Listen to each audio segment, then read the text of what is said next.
Hello students, तो हम आज टेस्ट नंबर 4 का डिस्कशन करते हैं। यहाँ पर अपने को डायग्राम भी दिया हुआ है और बोल क्या रहा है कि ए बी और डी सी जो है वो 3 मीटर की है। दोनों का एंगल ऑफ इंक्लिनेशन अपने को दिया हुआ है। हॉरिजॉन्टल फ्लैट सरफेस है जिसकी लेंथ 4 मीटर है। ये जो बॉडी है इसका मास हमको दिया हुआ है कितना 0.2 kg।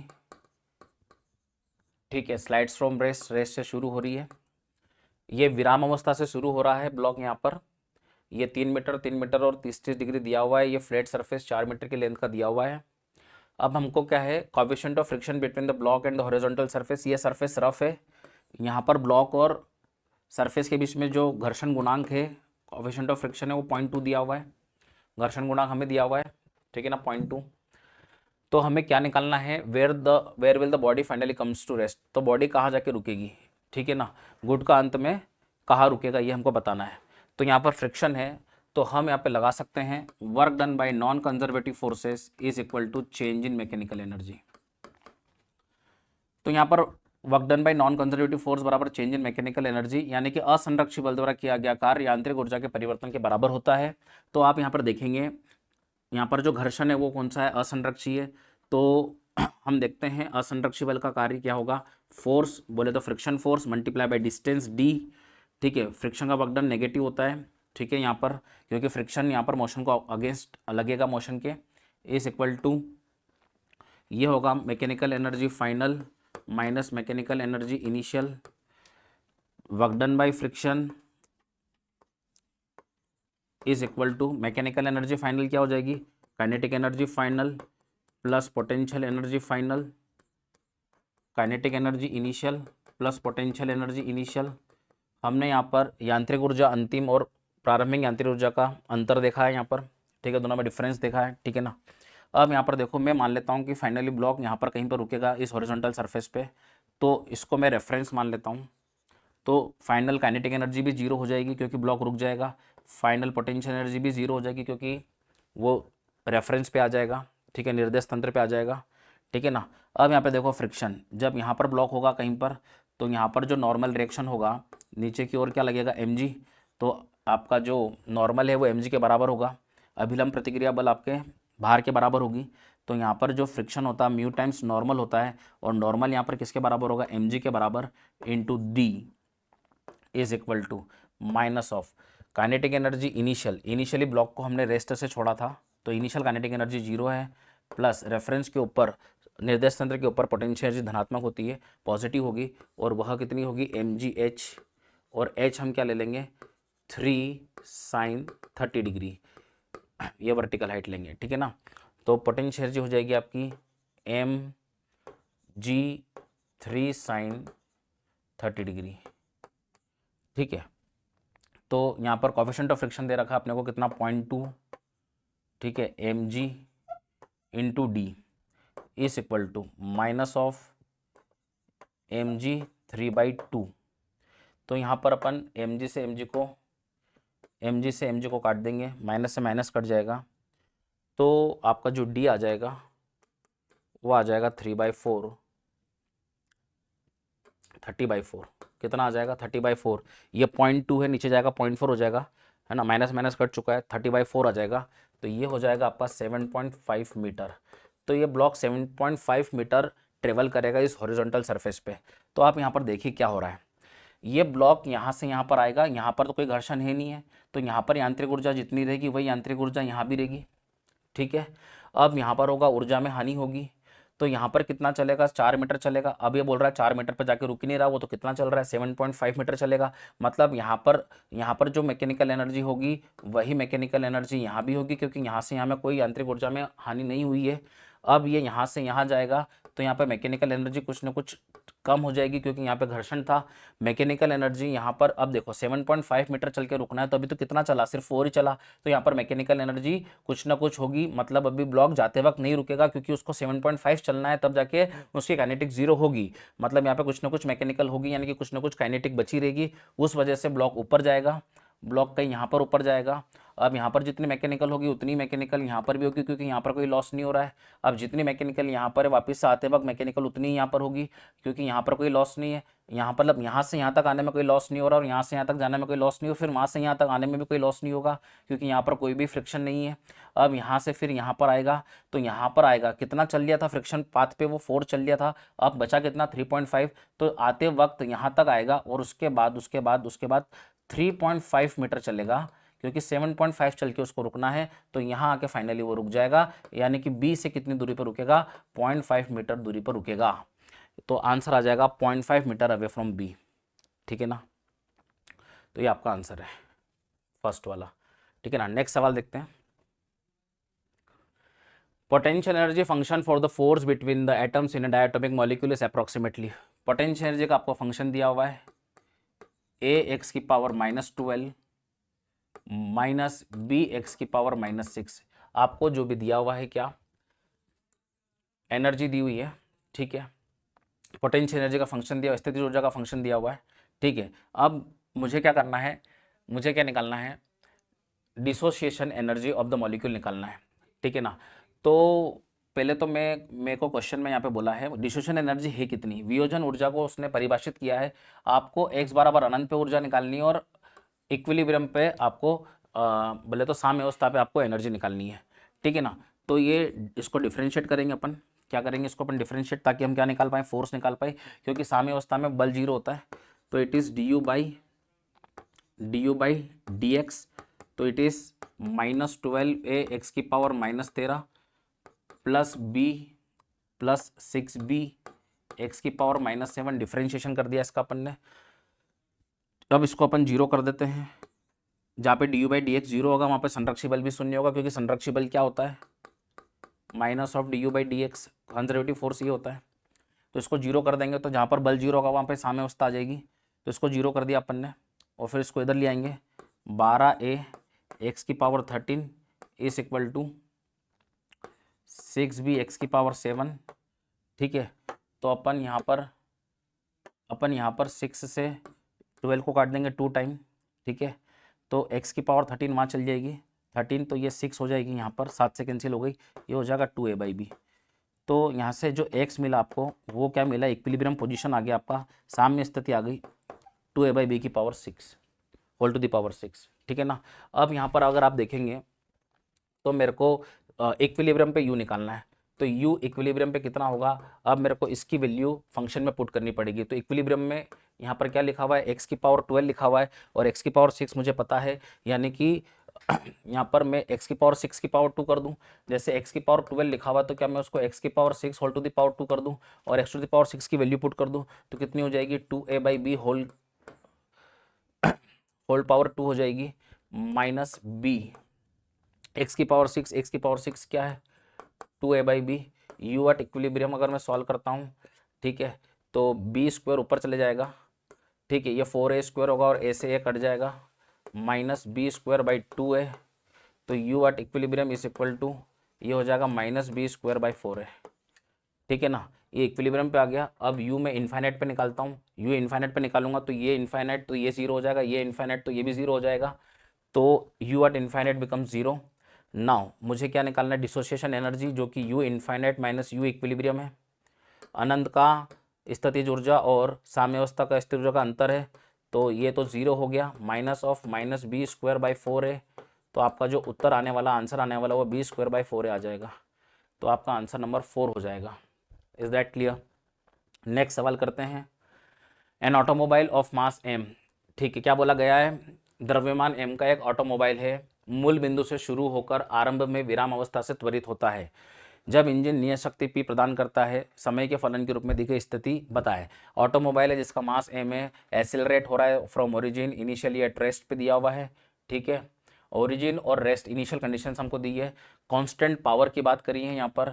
ठीक है, पोजीशन इसे गिवन, पोजीशन बताना अपने को फंक्शन ऑफ टाइम, कोई दिक्कत वाली बात ही नहीं है। पावर अपन लिख देंगे F इंटू वी, ये दोनों पैरेलल है, फोर्स और वेलोसिटी ऐसा यहाँ पर मान लेंगे, क्योंकि रेस्ट से शुरू हो रहा है। ठीक है ना, फोर्स ही तो चला रहा है उसको। ठीक है ना, तो कहने का मतलब ये है कि ये इंस्टेंटेनियस पावर आपका हो जाएगा, ये पावर इज इक्वल टू ये कितना हो जाएगा m इंटू ए को हम dv/dt लिख देंगे इंटू v, ठीक है ना। अब यहाँ पे देखिएगा p/m dt is equal to v dv, integration कर देंगे, कंडीशन लगा देंगे t बराबर 0 पे, पार्टिकल रेस्ट पे था तो किसी टाइम t पर पार्टिकल की कुछ ना कुछ स्पीड होगी v।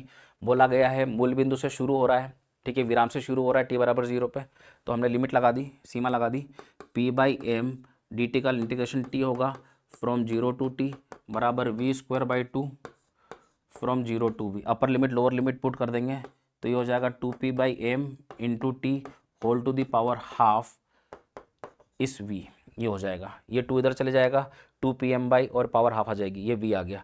अब मुझे पोजीशन निकालनी है तो v को क्या मैं dx/dt लिख सकता हूँ, तो आपका जो हो जाएगा यहाँ पर देखिएगा dx is equal to 2p/m whole to the power 1/2 t की पावर 1/2, इधर पहुँचा देंगे dt को, कॉन्स्टेंट्स को बाहर रख के इंटीग्रेट कर देंगे। t बराबर 0 पे पार्टिकल मूल बिंदु पे था, ओरिजिन पे था, तो t समय पे पार्टिकल किसी पोजीशन x पे होगा, स्थिति x पे होगा, तो dx का इंटीग्रेशन x हो जाएगा, लोअर लिमिट 0 है, अपर लिमिट x है तो x पुट हो गया, ऐसा समझो यहाँ पर 2p/m की पावर कितनी हो जाएगी 1/2, ये हो जाएगा t की पावर हाफ का इंटीग्रेशन t की पावर हाफ प्लस 1 मतलब 3/2 अपॉन 3/2, तो ऊपर जाके वो 2/3 हो जाएगा। तो x इज इक्वल टू जो है आपका ये 2 अंदर चल जाएगा तो 4 हो जाएगा, 4 दूना 8, ये 3 अंदर जाएगा तो अंदर 9 हो जाएगा, p/m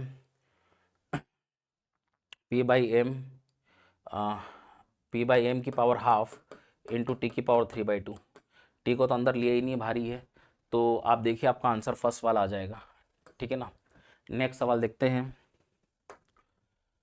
a body a mass m moves with the velocity v, एक द्रव्यमान m v वेग से गति करता है, चित्र में दिया हुआ है, दूसरा द्रव्यमान विरामावस्था में दिया हुआ है, संघटन के पश्चात पहला द्रव्यमान प्रारंभिक दिशा के लंबवत जाता है, तो दूसरा जो है ना उसकी गति मतलब उसकी चाल बतानी है अपने को, ठीक है ना। तो कहने का मतलब ये है, ठीक है, स्पीड बतानी सेकंड वाले की, ये इससे टकरा रहा है, सब कुछ डायग्राम में दिया है अपने को, ठीक है। एक इंपॉर्टेंट चीज़ यहाँ पर है कि कॉलिजन कैसा है, इन इलास्टिक है, ये अपने को ध्यान रखना है, अप्रत्याश रूप से टकरा रहा है, यानी कि यहाँ पर काइनेटिक एनर्जी कंजर्वेशन नहीं लगा पाएंगे, ठीक है। और यहाँ पे कोएफिशिएंट ऑफ रेस्टिट्यूशन 1 भी नहीं होगा, ठीक है, प्रत्यावस्था गुणांक 1 नहीं होगा यहाँ पर, ठीक है ना। तो अब यहाँ पर अपन देखते हैं क्या, कंजर्वेशन ऑफ लीनियर मोमेंटम तो हम हर जगह लगा सकते हैं, है ना, सारे प्रकार के कॉलिजन के अंदर रेखीय संवेग संरक्षण होता है, ठीक है ना। तो यहाँ भी होगा, तो हम यहाँ पर अब यहाँ पे द्विविमीय तिर्यक टक्कर हो रही है, ऑब्लिक कॉलिजन है, ठीक है, सॉरी तिर्यक टक्कर है और ऑब्लिक कॉलिजन हो रहा है, तो यहाँ पर देखेंगे तो यहाँ पर हम कंजर्वेशन ऑफ लीनियर मोमेंटम लगा तो जरूर देंगे, लेकिन उसको पहले हमको लगानी पड़ेगी एक्स डायरेक्शन में, अलोंग एक्स डायरेक्शन। तो आप देखेंगे क्या हो रहा है, ये बॉडी चल रही है, ये बॉडी रेस्ट पे है, ये बॉडी इधर जा रही है फर्स्ट वाली, तो सेकंड वाली बॉडी को इधर जाना पड़ेगा, सो दैट ये एंगल थीटा पे जाना पड़ेगा। ऐसा क्यों जाना पड़ेगा इसको, क्योंकि इनिशियली एक्स में मोमेंटम था, तो फाइनली भी कुछ ना कुछ मोमेंटम एक्स में होना ही चाहिए। इसकी स्पीड अपन मान लेते हैं वी डैश, क्योंकि एक्स में मोमेंटम है तो फाइनली भी कुछ ना कुछ एक्स में मोमेंटम होना ही चाहिए, और अगर इनिशियली एक्स में मोमेंटम नहीं है तो फाइनली भी वाई में मोमेंटम नहीं होना चाहिए, सो दैट इसका मोमेंटम एक जो नीचे आएगा वो ऊपर वाले मोमेंटम को कैंसिल आउट करेगा। क्योंकि इनिशियली एक्स में मोमेंटम है तो एक्स में रहना चाहिए, और वाई में मोमेंटम नहीं था, तो अगर ये ऊपर जा रहा है तो उसी प्रोपोर्शन में इसको नीचे जाना पड़ेगा, सो दैट कि वाई का मोमेंटम कैंसिल आउट होना चाहिए। इसी वजह से हमने इसको ऐसा डायग्राम बनाया, ठीक है ना। अब यहाँ पर हम कंजर्वेशन मोमेंटम एक्स डायरेक्शन में लगा देंगे, तो देखिए हम कैसे लगाएंगे। तो यहाँ पर आप देखेंगे एक्स डायरेक्शन के अंदर ये चल रहा है एम बी, वो चल ही नहीं रहा है 0, ठीक है, और ये चल रहा है M B dash cos theta से, एम से एम कट जाएगा आपका, तो v is equal to we dash cos theta आ जाएगा। It is equation number 1। Now second वाली, अब कंजर्वेशन ऑफ लीनियर मोमेंटम लगा देंगे y डायरेक्शन के अंदर। अब y में तो दोनों बॉडी इनिशियली ये तो चल ही नहीं रही और ये y में नहीं चल रही थी, 0 इज इक्वल टू ये y में चल रही है m इंटू v/√3 से, और ये नीचे जा रही है इसलिए माइनस लगा दिया m v dash sine theta, तो ये इधर आ जाएगा तो नेगेटिव हो जाएगा, तो m v/√3, तो नेगेटिव नेगेटिव कट जाएगा, m v dash sine theta, फिर से आप m से m काट देंगे, ये बन गई आपकी इक्वेशन नंबर 1 और ये बन गई आपकी इक्वेशन नंबर 2। इक्वेशन 2 को 1 से भाग दे देंगे, 2 को 1 से भाग देंगे तो ये हो जाएगा v dash sine theta divided by v dash cos theta, v dash cos theta is equal to, उधर भी भाग देंगे अपन इसको इससे, तो v/√3 से v कट जाएगा, क्या बचेगा 1/√3, यानी कि आपका टेन थीटा जो आ चुका है 1/√3, यानी कि थीटा जो है आपका वो 30 डिग्री आ चुका है। अब किसी भी इक्वेशन में वैल्यू पुट कर दो आप। इक्वेशन नंबर 1 में वैल्यू पुट कर दो, v is equal to we dash cos 30 degree. Cos 30 कितना होता है, √3/2। तो वी डैश की वैल्यू आ गई 2v/√3, आपका आंसर आ गया।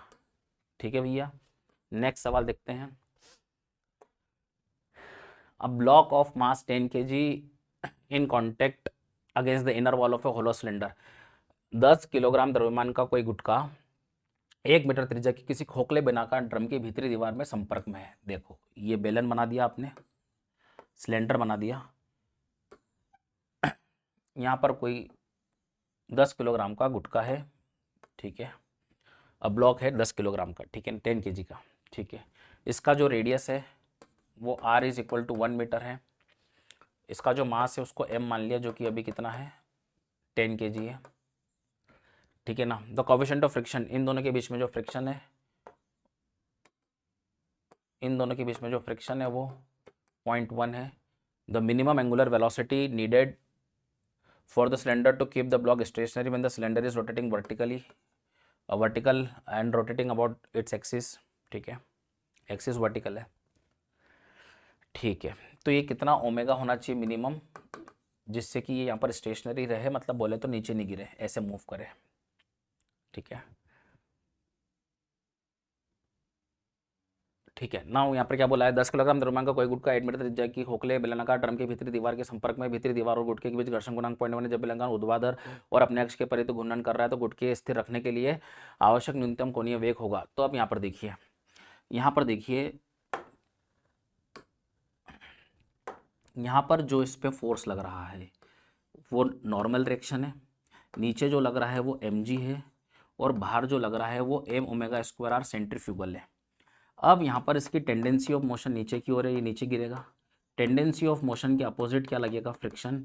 तो फ्रिक्शन इसको यहाँ पर बचा के रखेगा, और जो फ्रिक्शन है वो आपका यहाँ लगेगा, ये आपका फ्रिक्शन लगेगा, ठीक है। तो अब इसको यहीं पे बनाए रखने के लिए, ये यहीं पे बनाए रखने के लिए जो गिराने वाला फोर्स है वो अगर less than equal to limiting है तो वह ब्लॉक नीचे नहीं गिरेगा। तो mg हमेशा लिमिटिंग से कम होगा तो वो नहीं गिरेगा। लिमिटिंग क्या होता है, mu S times normal reaction होता है, और यहाँ पर जो नॉर्मल रिएक्शन है वह m⍵²r के बराबर है। m⍵²r के m से m कट गया तो g/μ/s/r रूट, ये आ गया ओमेगा, ठीक है। तो कहने का मतलब ये है कि आपकी ओमेगा की मिनिमम वैल्यू इतनी होनी चाहिए या इससे ज़्यादा ही होनी चाहिए, जिससे कि वो ब्लॉक नीचे नहीं गिरे। This is the minimum value of omega, ठीक है। तो यहाँ पर अब वैल्यू पुट ऑन कर देते हैं जो भी अपने को दिया है। जी कितना है 10, ये कितना है 0.1, इंटू रेडियस कितनी है 1, ठीक है ना। तो ओमेगा मिनिमम जो है वो हो गया √100, √100 इज 10 रेडियन पर सेकेंड, ये आपका आंसर आ जाता है 10 रेडियन पर second will be your right answer, ठीक है ना। अगला सवाल देखते हैं बेटा। A particle of mass m moving in a x direction with a speed 2v is hit by another particle of mass 2m moving in a y direction with speed v. If the collision is perfectly inelastic, the percentage loss in the energy during the collision। देखो एक particle है ना, जिसका मास m है, 2v ये x direction में जा रहा है। दूसरा पार्टिकल है जिसका मास 2m है और ये y डायरेक्शन में जा रहा है with speed v। If the collision is perfectly inelastic perfectly inelastic यानी कि कैसा है, संगठित, एक दिशा में जा रहा है, एक y दिशा में जा रहा है, जैसा कि मैंने चित्र में बनाया है, पूर्णतः अप्रत्यास्थ है। टक्कर कैसी है, पूर्णतः अप्रत्यास्थ है। तो percentage loss in kinetic energy, तो प्रतिशत ऊर्जा में हानि, यानी कि हास्य बताना प्रतिशत। तो पहले मैं ऊर्जा हानि निकालता हूँ। तो लॉस इन काइनेटिक एनर्जी, गतिज ऊर्जा में हानि का जो सूत्र है वो है half m1 m2 upon m1 plus m2 u1 vector minus u2 vector का मॉड का स्क्वायर, ठीक है। ये फॉर्मूला है आपका, ये लॉस इन काइनेटिक एनर्जी का है, ठीक है। यहाँ पर E की वैल्यू 0 होती है, फॉर्मूले में E भी आता था, उसको 1 माइनस ई स्क्वायर को 0 पुट कर दे, आपको याद है, ठीक है। तो ये हाफ, मास कितना है m, अगले का 2m और ये कितना है 3m। अब ये u1 माइनस u2 ये इनकी वेलोसिटी से, तो यह वेलोसिटी हो जाएगी 2v i cap minus v j cap magnitude का स्क्वायर। ठीक है, तो पहले तो इसका मैग्नीट्यूड निकाल लेते हैं। इसका मैग्नीट्यूड कितना होगा, 2v i cap minus v j cap का जो मैग्नीट्यूड होता है वो रूट ओवर ऑफ 2v का whole square plus v square होता है। तो it is root over of 4v square plus v square, तो ये कितना हो जाएगा, रूट 5v स्क्वायर हो जाएगा। ठीक है ना, तो ये हो जाएगा हाफ, ये एक काम करो कैंसिल भी करते जाते थोड़ा थोड़ा, तो यहाँ पर ये हाफ से हाफ कट गया, m से m भी कट गया, तो ये हो गया भैया m/3। और यहाँ पर इसका जो है मैग्नीट्यूड वाला जो पोर्शन है वो कितना आ चुका है, रूट 5v स्क्वायर, स्क्वायर होना है तो क्या उसको 5v स्क्वायर लिख दिया जाए। तो ये लॉस इन काइनेटिक एनर्जी आ गई। मेरे को क्या निकालना है, परसेंटेज लॉस, मेरे को परसेंटेज निकालना है। तो यानी कि परसेंटेज लॉस जो होता है वो होता है loss upon initial. Percentage loss जो होता है वो होता है लॉस अपॉन इनिशियल इंटू 100%, इसको बोलते हैं परसेंटेज लॉस। तो ये लॉस आ गया 5/3 mv square upon initial kinetic energy. तो आपकी जो इनिशियल काइनेटिक एनर्जी थी वो कितनी थी, आपकी जो इनिशियल काइनेटिक एनर्जी वो कितनी थी वो देखते हैं। तो इनिशियल काइनेटिक एनर्जी यहाँ निकाल देता हूँ मैं। The initial kinetic energy is half m2v का होल स्क्वायर। प्रारंभिक गतिज ऊर्जा कितनी थी, it is half 2m into v का स्क्वायर। तो काइनेटिक एनर्जी जो इनिशियल है वह कितनी है, ये हो जाएगी 2 का स्क्वायर 4, तो ये 4mv square by 2 plus 2mv square, ये हो जाएगी 2mv स्क्वायर बाई 2, तो it is 6mv square by 2, this is 3mv square. ये इनिशियल काइनेटिक एनर्जी, कुछ नहीं करा, हाफ mv स्क्वायर, तो v यहाँ पे 2v था, हाफ 2mv स्क्वायर, तो सॉल्व करने पे ये 3mv स्क्वायर आ चुका है। तो it is 3mv square into 100%। तो आप यहाँ पे देखेंगे क्या, तो ये mv स्क्वायर से mv स्क्वायर कटेगा, तो it is 500% divided by 3, sorry 9, एक 3 है तो कितना हो गया 500/9। ठीक है, अगर मान लो ये 10 होता तो आंसर आता 50, अब ये 10 से कम है तो आंसर 50 से थोड़ा ज़्यादा होगा, तो आंसर शुड बी 56%। ठीक है ना, ये अगर 10 होता तो 50 आंसर आता, लेकिन अब ये 10 से क्या है, कम है। ठीक है, तो ये 50 से ज़्यादा होगा, 50 से ज़्यादा 62 तो नहीं हो जाएगा इतना, तो 56 विल बी द आंसर। मतलब ये दोनों तो आंसर नहीं होंगे, और ये बहुत ज़्यादा ये भी नहीं होगा, it is nearly 56%। A small block slides down from the top of a hemisphere of radius r। एक छोटा गुटका त्रिज्या r 3 मीटर दे रखी है, गोलार्ध के शीर्ष से नीचे की ओर फिसलता है, जैसा कि चित्र में दिखाया गया, डायग्राम गिवन है। वह ऊंचाई h जिस पर गुटका सतह से संपर्क खो देगा, मतलब वो कांटेक्ट लूज कर देगा, कांटेक्ट लूज करता है तो अभिलंब प्रतिक्रिया बल यानी कि नॉर्मल रिएक्शन वहाँ पे 0 हो जाएगा। ठीक है, कहीं पे भी फ्रिक्शन अपने को नहीं लेना है। ठीक है, बहुत बढ़िया। तो यहाँ पर हम देखेंगे कि ब्लॉक यहाँ पर आ गया है, कहाँ पर आ गया है, यहाँ पर। तो यहाँ पर इधर की ओर लगेगा नॉर्मल रिएक्शन, ठीक है, इधर की ओर लगेगा आपका mg और इधर की ओर लगेगा आपका mg cos थीटा। तो टुवर्ड सेंटर की तरफ का फोर्स, यानी कि सेंटर की तरफ का फोर्स, केंद्र की तरफ का फोर्स पहले लिखेंगे, -n बराबर लिखेंगे mv स्क्वायर बाई r। तो जब कांटेक्ट लूज करेगा तो एट दैट टाइम नॉर्मल 0 हो जाएगा, m से m कट जाएगा, तो velocity will become √gr cos theta. ये आपकी वेलोसिटी उस समय m से m कट जाएगा, √gr cos थीटा, ये वेलोसिटी आ गई।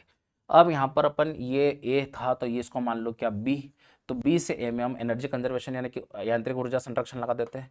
तो b पे यांत्रिक ऊर्जा मैकेनिकल एनर्जी a, तो kinetic energy b plus potential energy b is equal to kinetic energy a plus potential energy a।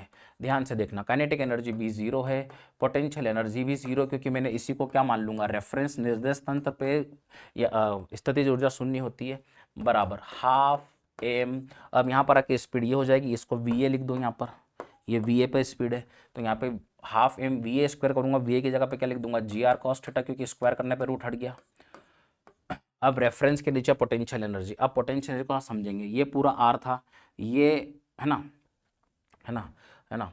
आप यहाँ पे देखेंगे ये थीटा है तो ये थीटा होगा, तो ये पूरा आर है, तो ये वाली लेंथ हो जाएगी आर कॉस थीटा, तो ये वाली जो लेंथ हो जाएगी ये एच है, विच इज़ इसको एच मत बोलो, कंफ्यूज हो जाओगे, आप डायरेक्टली लिख दो। ये कितना हो जाएगा r into 1 minus cos theta. आप समझ रहे हो क्या करा मैंने? आप देखो ये थीटा है तो ये थीटा, ये आर है तो ये वाला component r cos theta, total radius r है तो अपने को ये वाली डिस्टेंस निकालनी है, रेफरेंस से कितना नीचे आया वर्टिकली वो, तो आर में से आर कॉस थीटा घटाएंगे तो आर कॉमन निकालिए 1 माइनस कॉस थीटा। तो इट इज़ रेफरेंस के नीचे नेगेटिव लिखते हैं अपन स्थितिज ऊर्जा को, पोटेंशियल एनर्जी को, तो it is m g r 1 minus cos theta, ये आपका हो गया, ठीक है ना। अब ये इधर आ जाएगा तो it is m g r, ठीक है ना, 1 minus cos theta is equal to M g r by 2 cos theta.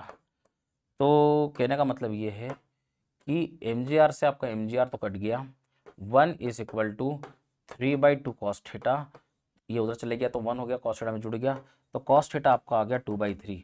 तो अब इस ट्रायंगल से अगर आप देखेंगे, इसको एच बोला गया है, तो आप यहाँ पे देखो एक ट्रायंगल दिख रहा है आपको, इसको थीटा बोला गया था क्वेश्चन के अंदर, इसको बोला गया था एच, और ये है आपका आर। तो कॉस थीटा की वैल्यू इस ट्रायंगल से जो आ रही है वो base upon hypotenuse H by R आ रही है, मतलब ये आपका एच बाई आर है, यानी कि your h will be r into 2/3, और आपकी रेडियस 3 है तो 3 से 3 कट गया, तो आपका आंसर 2 मीटर आ गया। Is that clear to everyone? ध्यान से देखिएगा अगला सवाल। A body of mass 4 kg is placed on a plane at a point P having coordinates 3,4। 3,4 पे 3,4 पर एक पिंड रखा गया है P बिंदु पर, बल उस पर लग रहा है ना। तो पिंड 4 सेकंड में एक नए बिंदु Q पर पहुंच जाता है, जिसके निर्देशांक भी हमको दिए, पॉइंट P के कोऑर्डिनेट्स भी हमको दिए, 4 सेकंड पे यहाँ पहुंच रहा है, यहाँ से यहाँ 4 किलो का ये फोर्स लग रहा है। एवरेज पावर निकालनी है, तो एवरेज पावर, ठीक है ना, तो एवरेज पावर कुछ नहीं है, टोटल वर्क अपॉन टाइम, ठीक है ना, टाइम टेकन, ठीक है ना। तो अपन यहाँ पे वर्क कैसे निकालेंगे? फोर्स वर्क निकालने के लिए हमारे पास फोर्स है, क्या है force? 2i cap plus 3j cap, और हमारे पास डिस्प्लेसमेंट है, तो डिस्प्लेसमेंट कितना आपके पास? Displacement 4 minus 3, final position vector minus initial position vector 6 minus अंतिम स्थिति सदिश माइनस प्रारंभिक स्थिति सदिश, तो 6 में से 3 जाएगा तो 3 बचेगा, 10 में से 4 जाएगा तो 6 बचेगा, ठीक है।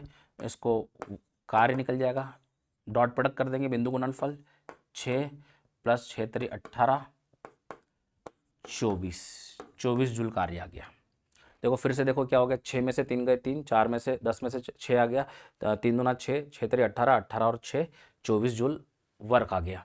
ये वर्क आ गया, वर्क अपॉन टाइम आपका हो जाएगा औसत शक्ति, एवरेज पावर। तो ये 24/4 जो है आपका 6 वाट पावर आ गया, 6 वाट पावर आ गया, 6 चौक 24, ठीक है ना। अब यहाँ पर हम देखेंगे मुझे क्या निकालना है, ताक्षणिक शक्ति भी निकालना है। तो ताक्षणिक शक्ति निकालना है मुझे, तात्कालिक यानी कि ताक्षणिक, ठीक है ना। तो अपने को ताक्षणिक निकालने के लिए पावर क्या होता है? Force multiply by velocity. तो मुझे उस क्षण का क्या चाहिए? इंस्टेंटेनियस निकालने के लिए मुझे इंस्टेंटेनियस क्या चाहिए? स्पीड चाहिए, तो मुझे इंस्टेंटेनियस वेलोसिटी निकालनी पड़ेगी। तो इंस्टेंटेनियस वेलोसिटी यहाँ पे बोला है पिंड प्रारंभ में विराम अवस्था में है, बॉडी इनिशियली एट रेस्ट। तो मैं यहाँ पर, और फोर्स भी आपका कांस्टेंट है, तो मैं इक्वेशन ऑफ मोशन का यूज कर लेता हूँ, v is equal to u plus a t. तो उस इंस्टेंट पे 4 सेकंड पे मैं क्या निकाल लेता हूँ? वेलोसिटी, क्योंकि यहाँ पर मुझे 4 सेकंड पे ताक्षणिक शक्ति चाहिए, 4 सेकंड पे, at the end of 4 second के अंत में, तो यहाँ पे 4 सेकंड की मैं वेलोसिटी निकालूंगा। इनिशियल वेलोसिटी आपकी 0 है, वेलोसिटी एट 4 सेकंड में निकालूंगा, तो उसको बोलेंगे इंस्टेंटेनियस वेलोसिटी, ताक्षणिक शक्ति बोलेंगे, ताक्षणिक वेग बोलेंगे। ए जो है फोर्स अपॉन मास आ जाएगा, तो फोर्स कितना है आपका? 2i cap plus 3j cap, ये आपका फोर्स है, अपॉन मास कितना है आपका? 4 kg, इंटू टाइम कितना है आपका? 4, तो 4 से 4 कट गया, यानी कि वेलोसिटी वेक्टर फॉर्म में आ चुकी है, 2i cap plus 3j cap metre पर सेकंड, 4 सेकंड की वेलोसिटी आ गई है। अब आपके पास फोर्स भी है, तो इंस्टेंटेनियस पावर निकालने के लिए आपको डॉट प्रोडक्ट करना पड़ेगा, तो 2 इंटू 2 4 प्लस 3 इंटू 3 9, तो ये आपका आ गया 13 वाट। तो अब मुझे क्या निकालना है? मुझे क्या निकालना है? एवरेज और इंस्टेंटेनियस का क्या निकालना है? रेशो बताना, अनुपात बताना है। तो एवरेज और इंस्टेंटेनियस का आप रेशो निकालेंगे, तो इट इज 6/13, तो it is 6:13 will be the right answer, ये आपका आंसर आ जाएगा, ठीक है ना। नेक्स्ट सवाल देखेंगे। A block of mass 1 kg is pushed up A surface inclined to the horizontal at an angle 60 degree by a force of 10 Newton parallel to the inclined surface as shown in figure. When the block is pushed by 10 metre यहाँ पर push किया जाता है ऊपर की ओर इसको, ठीक है ना. The work done against the frictional force, पूरा चित्र में दिया हुआ है, हर कुछ जो भी चीज़ यहाँ पे लगेगी. बस यहाँ से धकेला कितना, उसको 10 मीटर धकेला गया है, तो अपने को घर्षण के विरुद्ध किया गया कार्य. तो वर्क डन बाय फ्रिक्शन अगर देखेंगे तो it is friction force into displacement distance into cos 180 degree होगा. तो work done by friction is equal to friction force कितना होता है, mu times normal direction into d, minus minus मतलब यही है कि वो विरुद्ध कार्य कर रहा है, तो अपन यहाँ पर से मैग्नीट्यूड निकाल लेंगे. ठीक है, म्यू कितना है आपका 0.1, नॉर्मल डायरेक्शन कितना हो जाएगा mg cos 60 degree into distance कितनी चल रहा है 10 मीटर. ठीक है ना. तो वर्क डन बाई फ्रिक्शन ये 0.1 और 10 तो 1 हो जाएंगे. एम कितना दिया है आपको 1 kg, जी कितना दिया है 10, ये कितना होता है 1/2, तो ये कितना हो गया 5 जूल. ये आपका आंसर आ जाएगा. ठीक है ना. नेक्स्ट सवाल देखते हैं. A simple pendulum of length 1 metre as a wooden bob of mass 1 kg, 1 metre लंबाई. तो अभी लंबाई में L मीटर मान लेता हूँ. ठीक है,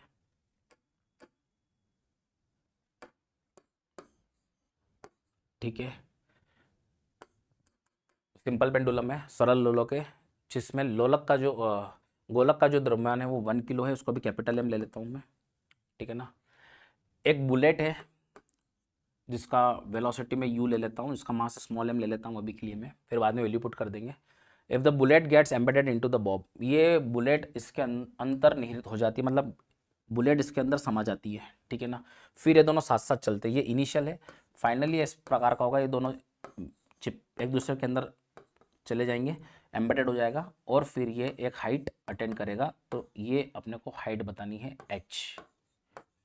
ठीक है ना. तो आप यहाँ पर कंजर्वेशन ऑफ लीनियर मोमेंटम, यानी कि आप यहाँ पर एक ही समवेग संरक्षण लगा सकते हैं, क्योंकि यहाँ पर कौन सा कोलिजन हो रहा है, परफेक्टली इनइलास्टिक कोलिजन हो रहा है. क्योंकि परफेक्टली इनइलास्टिक, क्योंकि दोनों बाद में चिपक गए. तो यहाँ पर आप देखेंगे इनिशियली कौन चल रहा है, बुलेट. ब्लॉक तो रुका हुआ है. बाद में कौन चल रहे हैं, ब्लॉक प्लस बुलेट दोनों चल रहे हैं with some common velocity v. तो वो कॉमन वेलोसिटी कितनी आ गई, mu/m+m. ठीक है. अब ये इनिशियल था, ये फाइनल था, अब ये इनिशियल है और ये फाइनल है. अब यहाँ से यहाँ जाएगा, अब मैक्सिमम हाइट पे जाके वो रुक जाएगा. तो यहाँ पर हम लगा देते हैं कंजर्वेशन ऑफ मैकेनिकल एनर्जी, यानी कि यांत्रिक ऊर्जा संरक्षण हम लगा देते हैं. तो आप यहाँ पे देखेंगे kinetic energy initial plus potential energy initial is equal to kinetic energy final plus potential energy final. तो काइनेटिक एनर्जी इनिशियल कितनी है, हाफ, दोनों ब्लॉक चिपक गए, m+m into v², that is m²u² upon m+m का whole square is equal to kinetic energy final 0 हो जाएगी, और पोटेंशियल एनर्जी हो जाएगी m+m gh. ठीक है, इसी को मैंने रेफरेंस मान लिया. तो पोटेंशियल इनिशियल 0 ले ली थी अपन ने, kinetic energy initial, potential initial 0, क्योंकि ये रेफरेंस था, वहाँ पर जाके रुक जाएगा. ठीक है ना. तो अब यहाँ पर आप देखेंगे तो ये वाला जो पोर्शन है ये इससे कट जाएगा.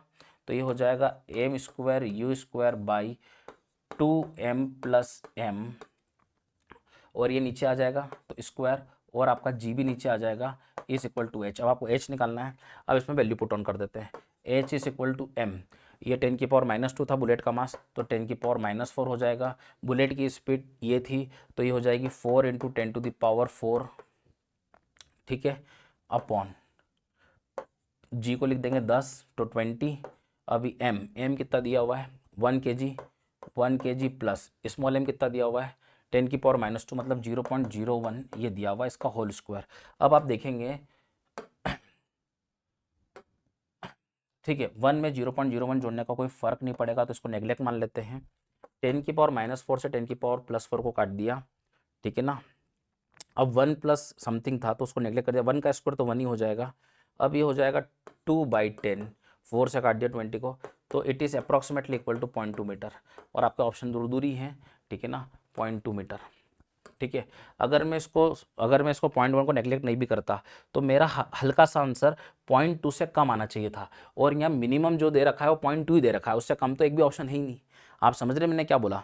मैंने समझा कि अगर मैं इसको नेग्लेक्ट नहीं करता तो डिनोमिनेटर बढ़ता है, डिनोमिनेटर बढ़ता तो ये जो एच की वैल्यू आती 0.2 मीटर से कम आती। अभी सारे ऑप्शन 0.2 से ज़्यादा ही है, तो आपका जो आंसर है 0.2 होगा। Is that clear? A bob of mass m is suspended by a light string of length L. It is imparted a minimum horizontal velocity at the lowest point A such that it just completes half circle, है ना, reaching the top most position B. मतलब ये just यहाँ से यहाँ पहुँच जाए। यहाँ से यहाँ पहुँचने के लिए यहाँ पर मिनिमम स्पीड जो होना चाहिए वो √5 GL होना चाहिए, और यहाँ पर जो स्पीड है वह √GL होना चाहिए। अगर ऐसा नहीं हुआ तो यहीं पे कहीं पे वो सर्कल को लीव कर देगा। Is that clear? तो काइनेटिक एनर्जी ए और काइनेटिक एनर्जी बी। तो काइनेटिक एनर्जी है, आप समझ रहे हैं क्या उसने क्या बोला है? एम द्रव्यमान का एक गोलक एल लंबाई की एक हल्की डोरी से लटका हुआ है, जैसा कि दिया हुआ है। न्यूनतम बिंदु ए पर न्यूनतम क्षैतिज वेग प्रदान किया जाता है ताकि वह शीर्षतम बिंदु तक पहुंच पाए, क्योंकि ये रस्सी है, ये रॉड तो है नहीं, ये स्लेक हो जाएगी।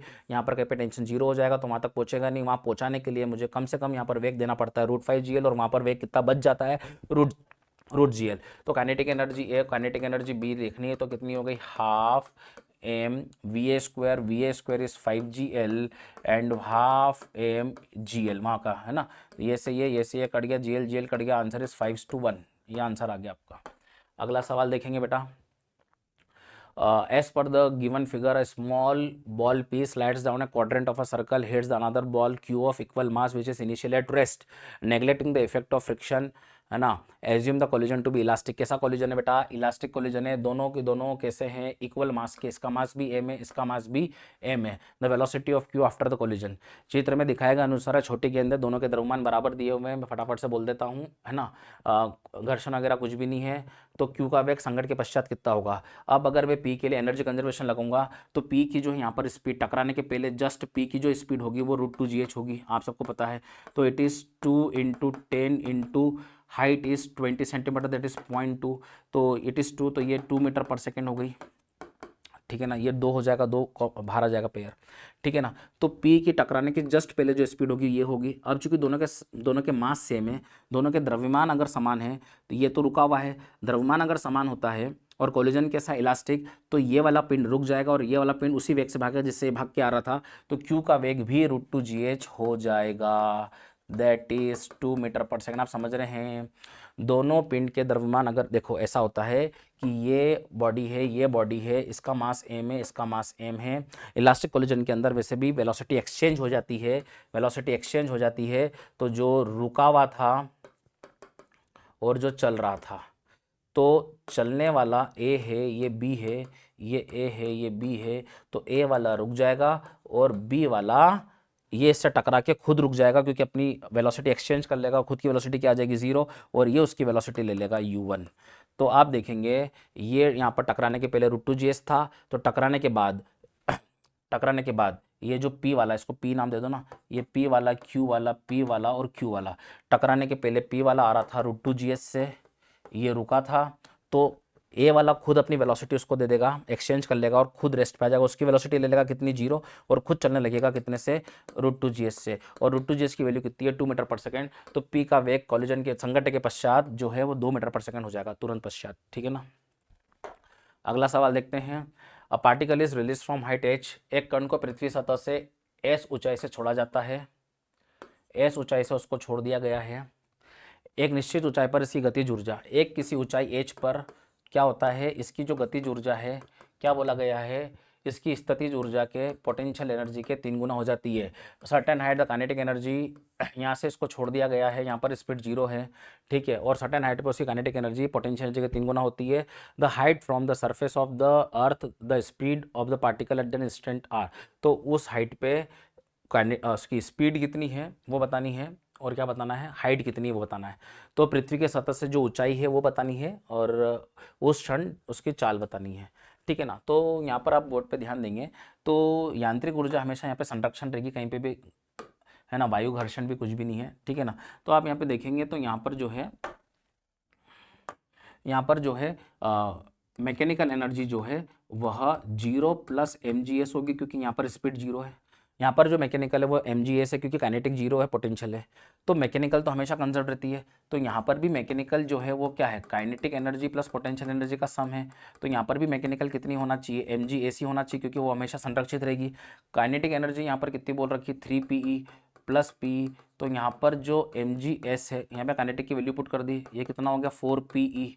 तो mgs is equal to 4p, और इस स्थिति पर जो पोटेंशियल एनर्जी इस हाइट पर कितनी होती है, mgh, क्योंकि इसी को मैंने रेफरेंस माना तभी तो मैं इसकी mgs लिख पाया। तो रेफरेंस है हाइट का ऊपर, तो mg हो गया, तो mgh हो गया, mg से mg कट गया, तो your height will be s/4। तो आपका s/4 हाइट का तो आंसर आ ही गया है। दो ऑप्शन दिए हैं और निकाल लेते हैं। अपने को क्या निकालनी है, स्पीड भी निकालनी है। तो आपको पता है इस हाइट पे जो काइनेटिक एनर्जी है वह 3pe के बराबर है। तो काइनेटिक एनर्जी यहाँ पर क्या होगी, हाफ mv² होगी, और 3pe कितनी होगी, mgh, और h कितना आ चुका है 4s। आप m से m को उड़ा दिए देंगे, है ना, तो v² is equal to 3gs, ये 2 से 4 कट के 2 आ जाएगा। अब रूट लगा देंगे तो यार answer will be 3gs/2, speed ये आ जाएगी, यानी कि आपका ऑप्शन नंबर 3 हो जाएगा। Is that clear? नेक्स्ट सवाल देखेंगे। A particle of mass 0.1 kg, 0.1 kilogram द्रव्यमान का एक कण पर एक बल लगाया जाता है जो कि दूरी के साथ बदलता है ना, varies with distance. If it starts journey from x बराबर 0 एंड x बराबर 12 मीटर पे उसकी अपने को वेलोसिटी बतानी, क्या बतानी है, वेग बताना है। तो हमको पता है कार्य ऊर्जा प्रमेय, work energy theorem is equal to change in kinetic energy, और वर्क यहाँ पर हम मान लेंगे ये एरिया है। ठीक है, यहाँ पर हमने मान लिया कि force is parallel to displacement, तभी हम बोल पाएंगे एफ डी एक्स जो है वो वर्क है, क्योंकि फोर्स और डिस्प्लेसमेंट हमने यहाँ पे मान लिया कि एक दूसरे के पैरेलल है। नहीं दिया तो सिंप्लीफिकेशन के लिए मान लिया जाता है। ठीक है ना। नाउ इसका एरिया निकालेंगे, तो ये ट्रेपेजियम है, तो एरिया ऑफ ट्रेपेजियम क्या हो जाएगा आपका जो एरिया हो जाएगा यहाँ पर वो कितना हो जाएगा, half into sum of parallel side. तो पैरेलल साइड का सम कितना हो जाएगा 12, और ये वाली पैरेलल साइड का सम कितना हो जाएगा 4, इंटू डिस्टेंस बिटवीन देम कितना हो जाएगा 10। Sum of two parallel sides 12 + 4 into distance between them, ये से कट जाएगा 5 बार, 16 पंजे 80, तो ये 80 आ गया। ठीक है ना, एक सेकेंड, हाँ ठीक है। तो ये एरिया आ गया आपका, सही किया अपन ने। ये 12 है, ये 4 है, अगर मैं 2 से 16 काटता 8 और 10, ठीक 80 आ जाता। तो ये एरिया आ गया आपका, वर्क आ गया। ये एरिया क्या है आपका, वर्क। ये एरिया जो है आपका वर्क है, तो ये कितना हो गया 80 is equal to half m v final का स्क्वायर माइनस v इनिशियल का स्क्वायर, और x बराबर 0 पे पार्टिकल स्टार्ट हो रहा था, उसकी स्पीड क्या है, विराम से स्टार्ट हो रहा था, रेस से शुरू हो रहा था, तो 0 हो गई। तो ये 80 into is equal to half, mass कितना है 0.1 kg इंटू वी फाइनल का स्क्वायर। ठीक है, ये 2 जाएगा इधर, 160 बाई 0.1, रूट लगा देंगे वी फाइनल, तो रूट लगाने से 1600 आ जाएगा ऊपर, ये मतलब 40 आंसर आ जाएगा आपका। तो आंसर विल बी 40 मीटर पर सेकेंड। ठीक है बेटा। अब यहाँ पर देखो यूएक्स ग्राफ अपने को दिया गया है और बोला है कि इक्विलिब्रियम पॉइंट्स और स्टेबल और अनस्टेबल बताना है आपको, साम्य बिंदु और है ना स्थिर एवं दूसरा अस्थिर मतलब बताना है। ठीक है ना, ठीक है ना, ठीक है, ठीक है ना। अब यहाँ पर देखेंगे तो यहाँ पर देखेंगे तो ये यहाँ पर देखो आप, यहाँ पर पोटेंशियल एनर्जी मिनिमम है, यहाँ पोटेंशियल एनर्जी मैक्सिमम है, इन ये तीनों इक्विलिब्रियम पॉइंट्स है। तो अपने पास यहाँ पर क्या बोला गया है, 3 इक्विलिब्रियम पॉइंट है, बिल्कुल से 3 इक्विलिब्रियम पॉइंट से, है ना। The 1 is stable and 2 is unstable, क्योंकि पोटेंशियल एनर्जी मैक्सिमम है। ठीक है ना, तो यहाँ पर 3 साम्य बिंदु है, 2, एक स्टेबल है, एक स्थिर है और एक अस्थिर है। ठीक है ना। अब यहाँ पे देखेंगे a particle of mass m moves in a circular orbit under the central potential energy अपने को दे रखी है। ठीक है, पोटेंशियल एनर्जी का अपने को क्या दे रखा है ना। ठीक है, एक c धनात्मक स्थिरांक है, कण की गति। ठीक है ना, ठीक है चलो। तो यहाँ पर देखेंगे तो du/dr अपन करेंगे, तो पहले तो u क्या दे रखा, -c r⁻⁻1 दे रखा है, तो डिफ्रेंशिएट करेंगे तो माइनस वो प्लस हो जाएगा, +c r⁻2 हो जाएगा। तो ये कंजर्वेटिव फोर्स जो होता है वो -du/dr होता है, संरक्षी बल, तो वो आ गया c/r², ये फोर्स आ गया। और यही कंजर्वेटिव फोर्स उसका क्या करा रहा होगा, सर्कुलर मोशन करा रहा होगा, तो यह हो जाएगा mv²/r के, तो c/r²। तो आप देखेंगे ये r से r कट चुका होगा, तो ये आर से आर क्या कट जाएगा, तो यह हो जाएगा आपका क्या, v square inversely proportional to r, यानी कि r is inversely proportional to v square, यानी कि स्पीड बढ़ने पे आर घटना चाहिए। तो इस ग्राफ के अंदर स्पीड बढ़ने पे आर घट रहा है, ठीक है ना। देखिए मैंने इसका क्या करा, मैंने है ना अवकलन करा। अवकलन करने पर मुझे एक संरक्षी बल प्राप्त हुआ। वह संरक्षी बल मेरा सेंट्रीपिटल फोर्स के बराबर होगा। तो यहाँ से V और R में संबंध आ गया जो कि व्युत्क्रमानुपाती है, और व्युत्क्रमानुपाती यानी कि वेग बढ़ने पर R घट रहा है। तो इस ग्राफ से अपन बता पा रहे हैं, ठीक है ना। अब यहाँ पर हम देखते हैं, a system shown in figure is release from rest with mass 2 kg in contact with the ground. ये 2 किलो है ना का द्रव्यमान विराम से छोड़ा गया है, ठीक है ना। क्या बोला, चित्र में दर्शाए गए निकाय को धरातल के संपर्क में 2 किलोग्राम द्रव्यमान के साथ विराम से छोड़ा गया है। ये यहाँ पर संपर्क में है, ठीक है ना।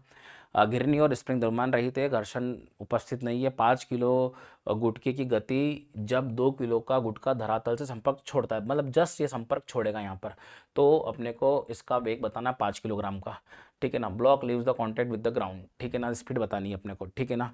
तो जब ये कॉन्टैक्ट अभी इक्विलिब्रियम में है, मतलब स्प्रिंग ऑलरेडी खींची हुई है, यानी कि इक्विलिब्रियम कंडीशन पे अपन फोर्स देखते हैं। तो जब ये संपर्क या जब ये कॉन्टैक्ट लूज करेगा तो tension will be equal to 2G, and tension ही यहाँ पर स्प्रिंग फोर्स हो जाएगा। तो टेंशन इज इक्वल टू क्या हो जाएगा आपका KX। इक्विलिब्रियम में अपन फोर्स बैलेंस करते हैं, ठीक है ना। तो it is 20 is equal to k कितना दे रखा अपने को 40। तो x आपका जो आ चुका है वो 0.5 मीटर आ चुका है, ये आपका x आ चुका है, ठीक है। मतलब इतना स्प्रिंग खिंचाएगा जब ये ब्लॉक कांटेक्ट लूज करेगा, जस्ट कांटेक्ट लूज करेगा तो ये स्प्रिंग में इतना खिंचाव आएगा। तो अभी जब जब जब इनिशियली जब यहाँ पर कांटेक्ट में है, तब इसको मैं रेफरेंस मान लेता हूँ, ठीक है। क्या मान लेता हूँ, रेफरेंस मान लेता हूँ। रेफरेंस यानी कि इसको निर्देश तंत्र मान लेता हूँ और यांत्रिक ऊर्जा संरक्षण लगाता हूँ। इनिशियल बराबर final, kinetic energy initial plus potential energy initial is equal to kinetic energy final plus potential energy final. थोड़ा समझना, यहाँ पर छोड़ा गया है तो गतिज ऊर्जा शून्य होगी, उसी को रेफरेंस मानना है। तो स्थितिज यानी कि ग्रेविटेशनल पोटेंशियल एनर्जी शून्य होगी, ठीक है। गुरुत्वीय स्थितिज ऊर्जा भी शून्य होगी, और स्प्रिंग अनस्ट्रेच्ड है, यानी कि स्प्रिंग अपनी प्राकृतिक लंबाई में, मतलब बोले तो प्राकृतिक नहीं, बोले तो इक्विलिब्रियम पे जहाँ पर है उसको अपने जीरो मान लिया। अब एक्स्ट्रा कितना खिंचाएगी उसको अपन मान लिया, उसको अपने जीरो सेट कर दिया अभी, ठीक है ना।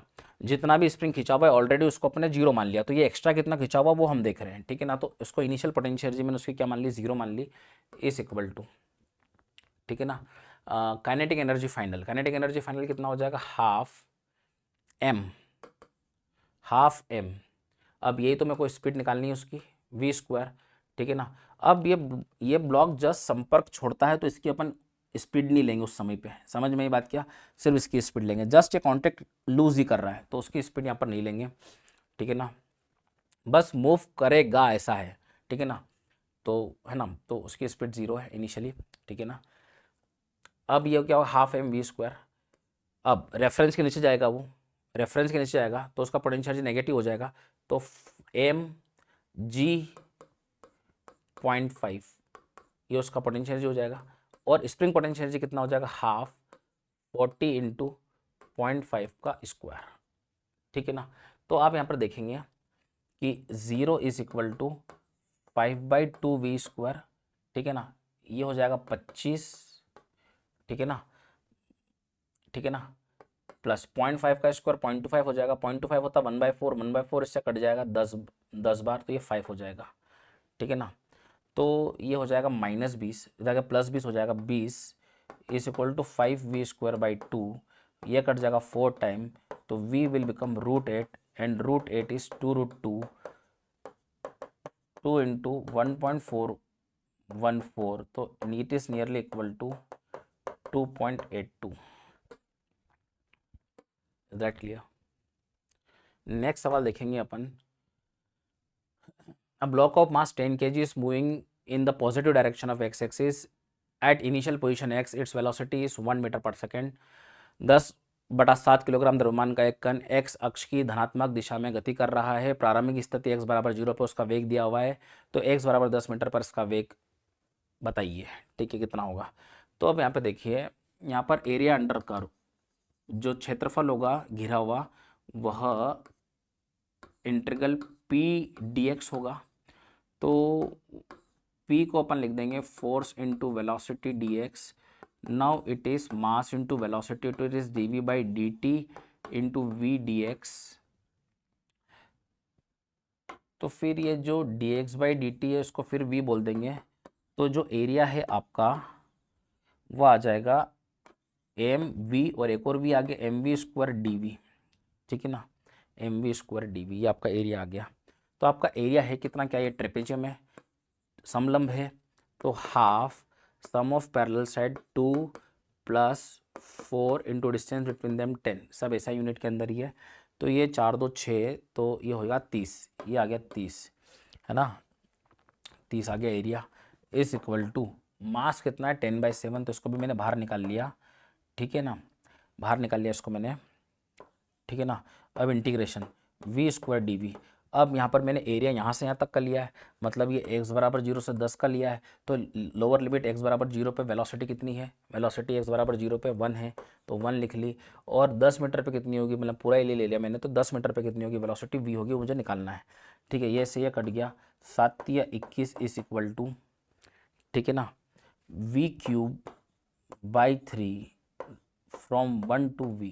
Is that clear. तो आप यहाँ पे देखेंगे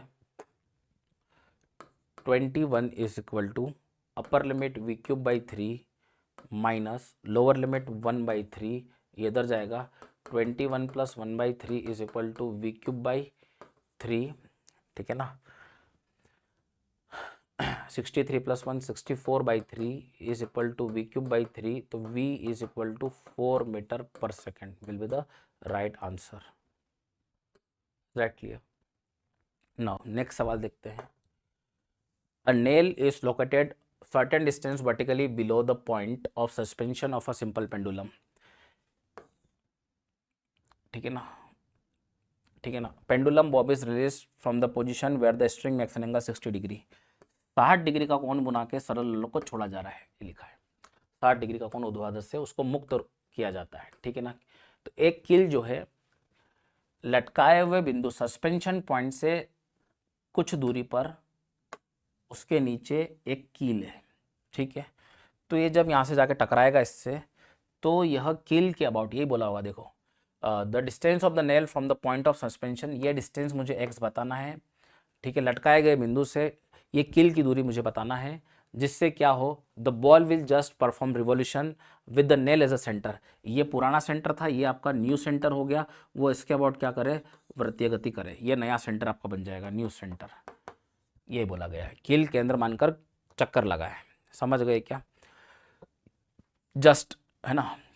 तो कहने का मतलब ये है कि पहले यहाँ से यहाँ पहुँचेगा, तो जब ये यहाँ पहुँचेगा तो इसकी स्पीड कितनी होगी, तो उसकी स्पीड हमको निकालनी है.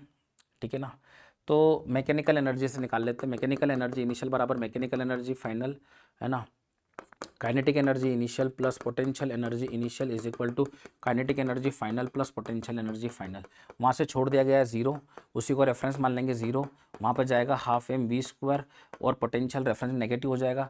और ये डिस्टेंस आपको पता ही है, ये हो जाएगी m g l 1 minus cos 60 degree. देखो ये L है, तो ये L कॉस थीटा होगा, तो ये होगा L minus L cos theta. तो L कॉमन निकाल लिया, रेफरेंस में नेगेटिव होता है, ये इधर आ जाएगा. तो it is m g l 1 minus cos 60, 1 minus 1/2 is 1/2 is equal to half m v square. M से एम कट जाएगा, तो v becomes root g l by 2. ठीक है ना, रूट जी एल बाई 2. और यहाँ पर जो स्पीड है वह स्पीड रूट 5GL से, और L यहाँ पर क्या बन जाएगा, नए सेंटर से जो रेडियस है वह क्या L माइनस एक्स हो जाएगा. तो it is root 5L minus x. अरे भैया नए सेंटर से रेडियस लेंगे ना आप. ठीक है, रूट 5GR, तो R में अब नए सेंटर से डिस्टेंस यहाँ पे जो है वो L माइनस एक्स, नई रेडियस जो आपकी L माइनस एक्स है. तो यहाँ पर जो स्पीड है जस्ट कंप्लीट करना है सर्कल को अपने को, तो velocity should be greater than और इक्वल टू रूट 5G नई रेडियस L माइनस एक्स. तो दोनों तरफ से रूट हट जाएंगे, रूट है ना, is greater than equal to 5G L minus x. तो आपने G से G को उड़ा दिया. अब ये कितना था, L आपका 1 मीटर था, है ना, 1 मीटर लंबाई है, तो 1/2 कितना हो गया 0.5 is equal to 5 1 minus x. ठीक है ना, ठीक है ना. तो ये कुछ गलत हो रहा है क्या,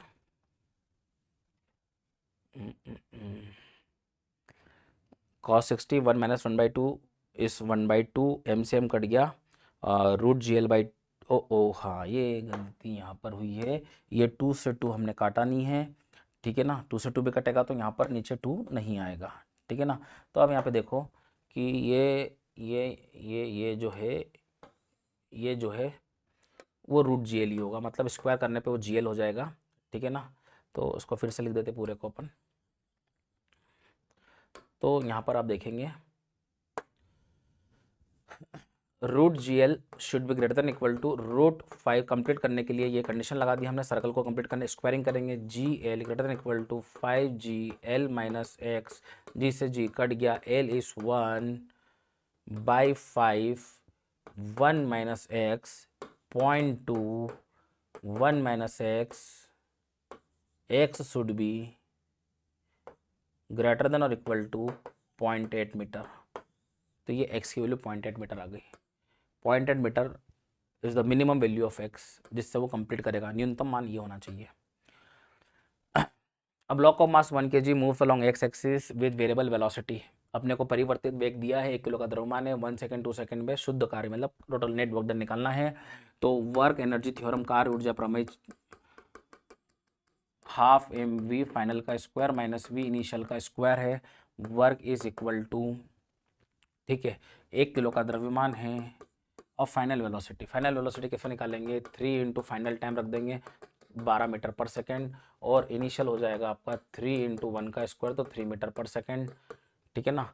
तो आप यहाँ पे देखेंगे 144 माइनस, अगर कैलकुलेशन आसान करनी है तो 12 का स्क्वायर मतलब 3 इंटू 4 का होल स्क्वायर करो माइनस 3 का स्क्वायर करो, तो वर्क इज इक्वल टू 3 का स्क्वायर बाहर आएगा 9/2, 4 का square 16 minus 1, work is equal to 9/2 into 15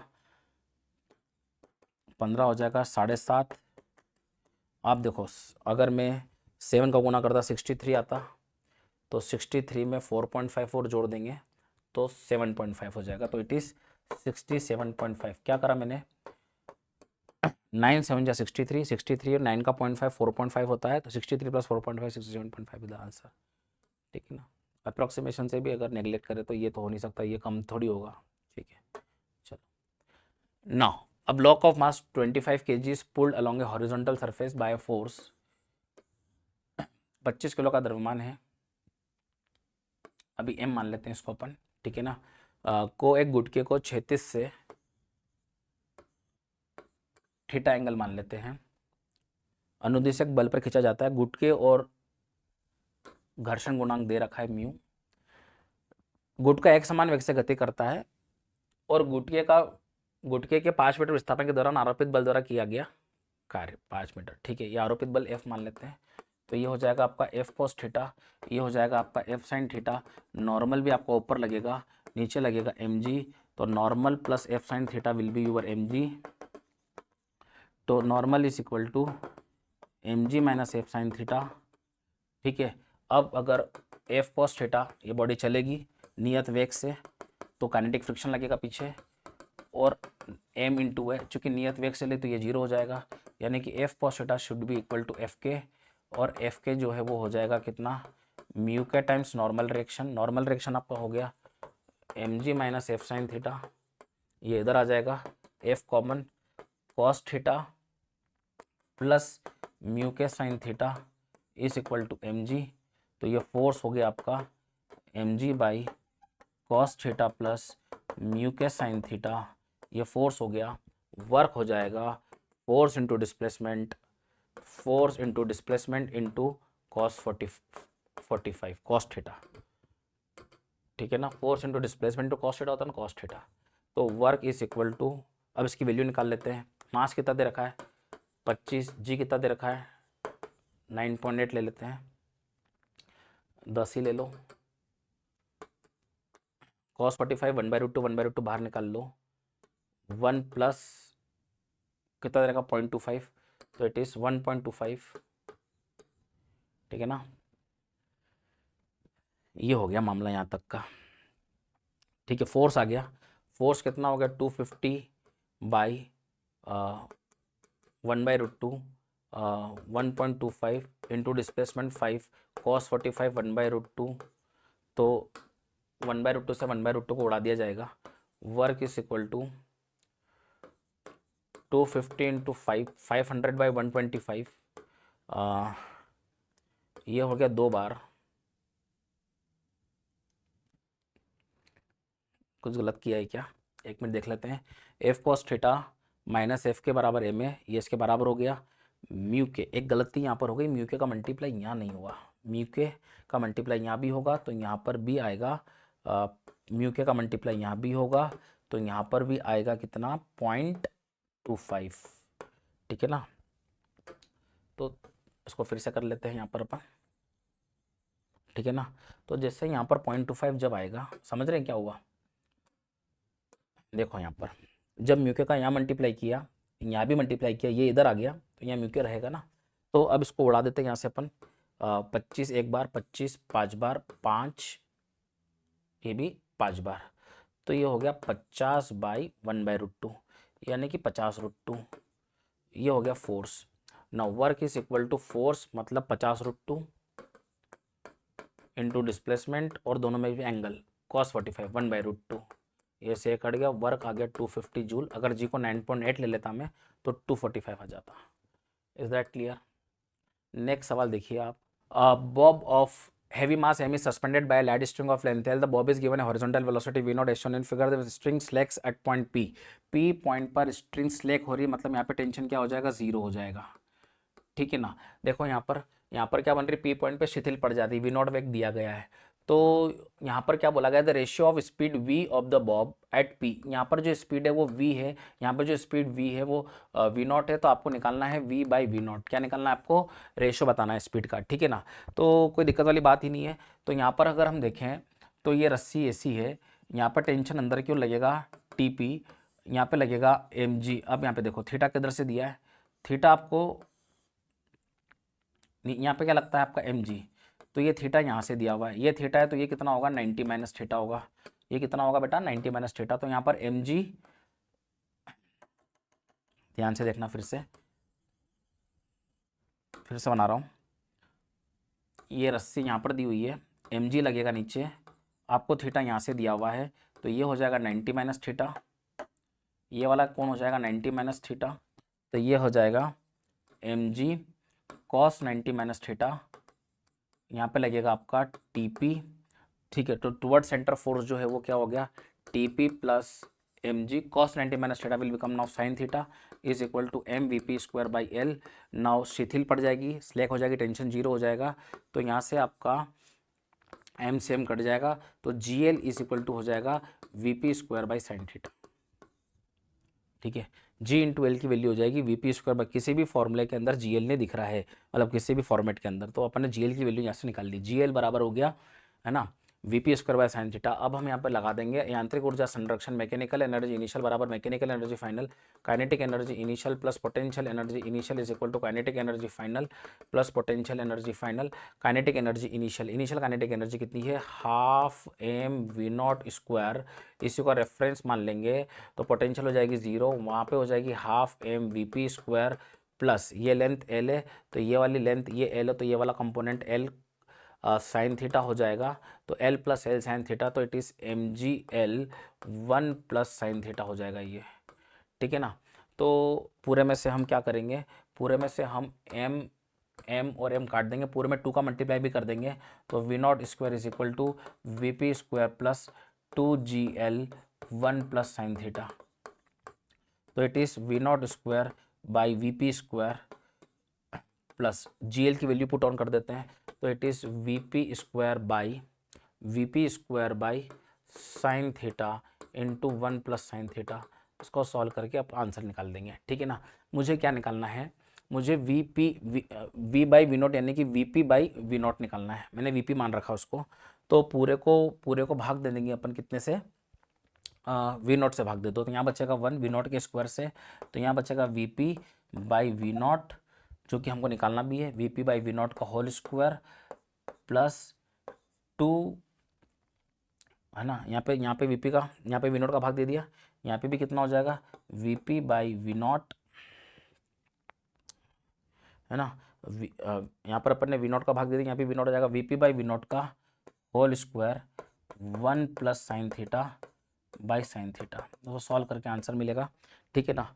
अब यहाँ पर देखो आप 1 is equal to V P by we not का होल स्क्वायर में कॉमन निकाल लूँगा, तो इट इज़ 1 प्लस 2, 1 प्लस ये कॉमन निकाल लिया, 1 प्लस 2 का कॉन्टू कर दूंगा, 2 plus 2 sine theta upon sine theta. तो 1 is equal to V P by we not का स्क्वायर साइन थीटा यहाँ आ जाएगा, तो 2 plus 3 sine theta upon sine theta, ये सब यहाँ आ जाएगा, तो sine theta upon 2 plus 3 sine theta, sine theta upon 2 plus 3 sine theta की power 1/2 is equal to V P by we not, और वी पी को उसने वी बोला है तो it is V by we not, ये 1 है आपका, ठीक है ना। V by we not answer आ गया, मैच करेंगे, ये आ गया आपका आंसर सेकंड नंबर वाला। Is that clear. नेक्स्ट सवाल करेंगे, टू आइडेंटिकल बॉल्स बियरिंग्स, ठीक है ना, in contact with each and resting on a frictionless table are hit head on by another ball bearing of same mass moving initially with the same speed with the speed v shown in figure. If the collision is elastic, which of the following is possible result after collision? दो सर्वसम ball bearing एक दूसरे के संपर्क में तथा घर्षणहीन मेज पर विरामावस्था में रखे हैं से द्रव्यमान m का एक तीसरा बॉल बियरिंग v चाल से चलता हुआ आकार ना, ठीक है ना, सम्मुख संगत करती है, जैसा कि चित्र में दिखाया है। यदि संगत प्रत्याश हो तो चित्र में दर्शाई गई, ठीक है ना, ठीक है ना। समान द्रव्यमान का है तीसरा भी, ठीक है ना, ठीक है ना, ठीक है। Hit by an another ball bearing of same mass, तीसरा बॉल बियरिंग वी चाल से चलता हुआ, है ना, ठीक है ना, ठीक है। तो अब यहाँ पर देखो, तो इसकी स्पीड वी है, तो ये जैसे टकराएगा, देखो ये जैसे ही 1 2 से टकराएगा, 1 2 से टकराएगा, तो ये खुद रेस्ट पे आ जाएगा और अपनी स्पीड इसको दे देगा, और फिर वी तीसरे से टकराएगा तो खुद रेस्ट पे आ जाएगा, जैसे फर्स्ट वाला रेस्ट पे आ गया और सेकंड वाले को स्पीड दे दी, फिर टकराने के बाद सेकंड वाला रेस्ट पे आ जाएगा और तीसरे वाले को स्पीड दे देगा, क्योंकि इलास्टिक कोलिजन के अंदर वेलोसिटी एक्सचेंज होती है, क्योंकि मासेस भी सेम है, तो है ना। तो जो बॉडी रुकी थी वो चलने लगेगी, फिर ये बॉडी रुक जाएगी, फिर ये चलने लगेगी, तो where answer should be second one, दोनों रुक गई और ये चलने लगी, ठीक है ना। अपने वेग को क्या कर लेता है, एक्सचेंज कर लेता है, बदल लेता है आपस में, ठीक है। Body of mass 0.5 kg travels in straight line with the velocity this, the work done by the net force during the displacement from x बराबर 0 टू x बराबर 2 मीटर। देखिए यहाँ पर क्या है, वर्क निकालना है आपको, ठीक है ना। तो वर्क एनर्जी थ्योरम लगा देंगे, work is equal to half m v final का स्क्वायर v इनिशियल का square, work is equal to half 0.5 कार्य ऊर्जा प्रमेय लगा देंगे। अब यहाँ पर v is equal to k की वैल्यू 5 है, x की पावर 3/2 है, तो फाइनल अगर मैं निकालूंगा तो 5 इंटू 2 की पावर 3/2 और v इनिशियल निकालूंगा तो 0 आ जाएगा, क्योंकि x की वैल्यू 0 है। अब यहाँ पे जैसे रखूँगा मैं, तो 5 गुना 2 की पावर 3/2 का होल वर्ग होगा, ठीक है। इनिशियल 0 है, इनिशियल 0 है, तो work is equal to 0.5/2 into 5 का स्क्वायर 25 और ये 2 से 2 कट जाएगा तो ये हो जाएगा 8, ठीक है ना। ये से कट जाएगा कितना, 4,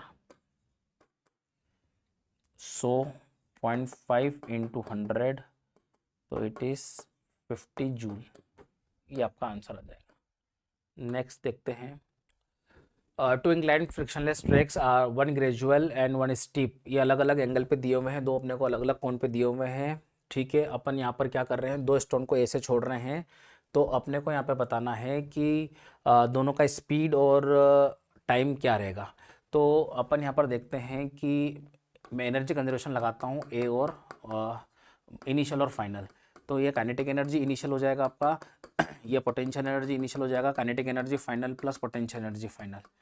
तो काइनेटिक एनर्जी इनिशियल 0 हो जाएगा, पोटेंशियल एनर्जी इसको रेफरेंस मान लेंगे तो कितना हो जाएगा mgh और काइनेटिक एनर्जी फाइनल क्या हो जाएगा, half m v square, reference पे आ जाएगा तो ये 0 हो जाएगा, तो एम से एम कट गया, यानी कि काइनेटिक एनर्जी एंगल पे डिपेंड नहीं कर रही है, दोनों को सेम हाइट से अगर अपन छोड़ रहे हैं तो दोनों की स्पीड सेम रहेगी, तो स्पीड सेम रहेगी, दोनों पत्थर एक ही क्षण पर स्पीड, है ना, स्पीड वाला अपने को मामला करना है, तो स्पीड समान नहीं होती बोल रहा, गलत है, ये स्पीड है ना, both stone reach the same speed, same speed वाले अपने को 2 ऑप्शन दे रखे, तो अपने को टाइम भी निकालना पड़ेगा अब, ठीक है ना, तो अपन टाइम भी निकाल लेते हैं, तो टाइम के लिए हम लगा देते हैं AC equal to UT plus half a t square, initial speed क्या है 0, ये जो है ये वाला जो हाइट है, डिस्टेंस है, इसको हम s ले लेते हैं, ये थीटा है, ये h है, तो आप देखेंगे sine theta is equal to हो जाएगा h/s, तो आपका s will become h/sin theta, तो आपका जो डिस्प्लेसमेंट है वो हो जाएगा h/sin थीटा, और आपको पता है फ्रिक्शनलेस यानी कि स्मूथ इंक्लाइन प्लेन पे जो एक्सेलरेशन होता है डाउन द प्लेन वो g/sin थीटा होता है इंटू टी स्क्वायर,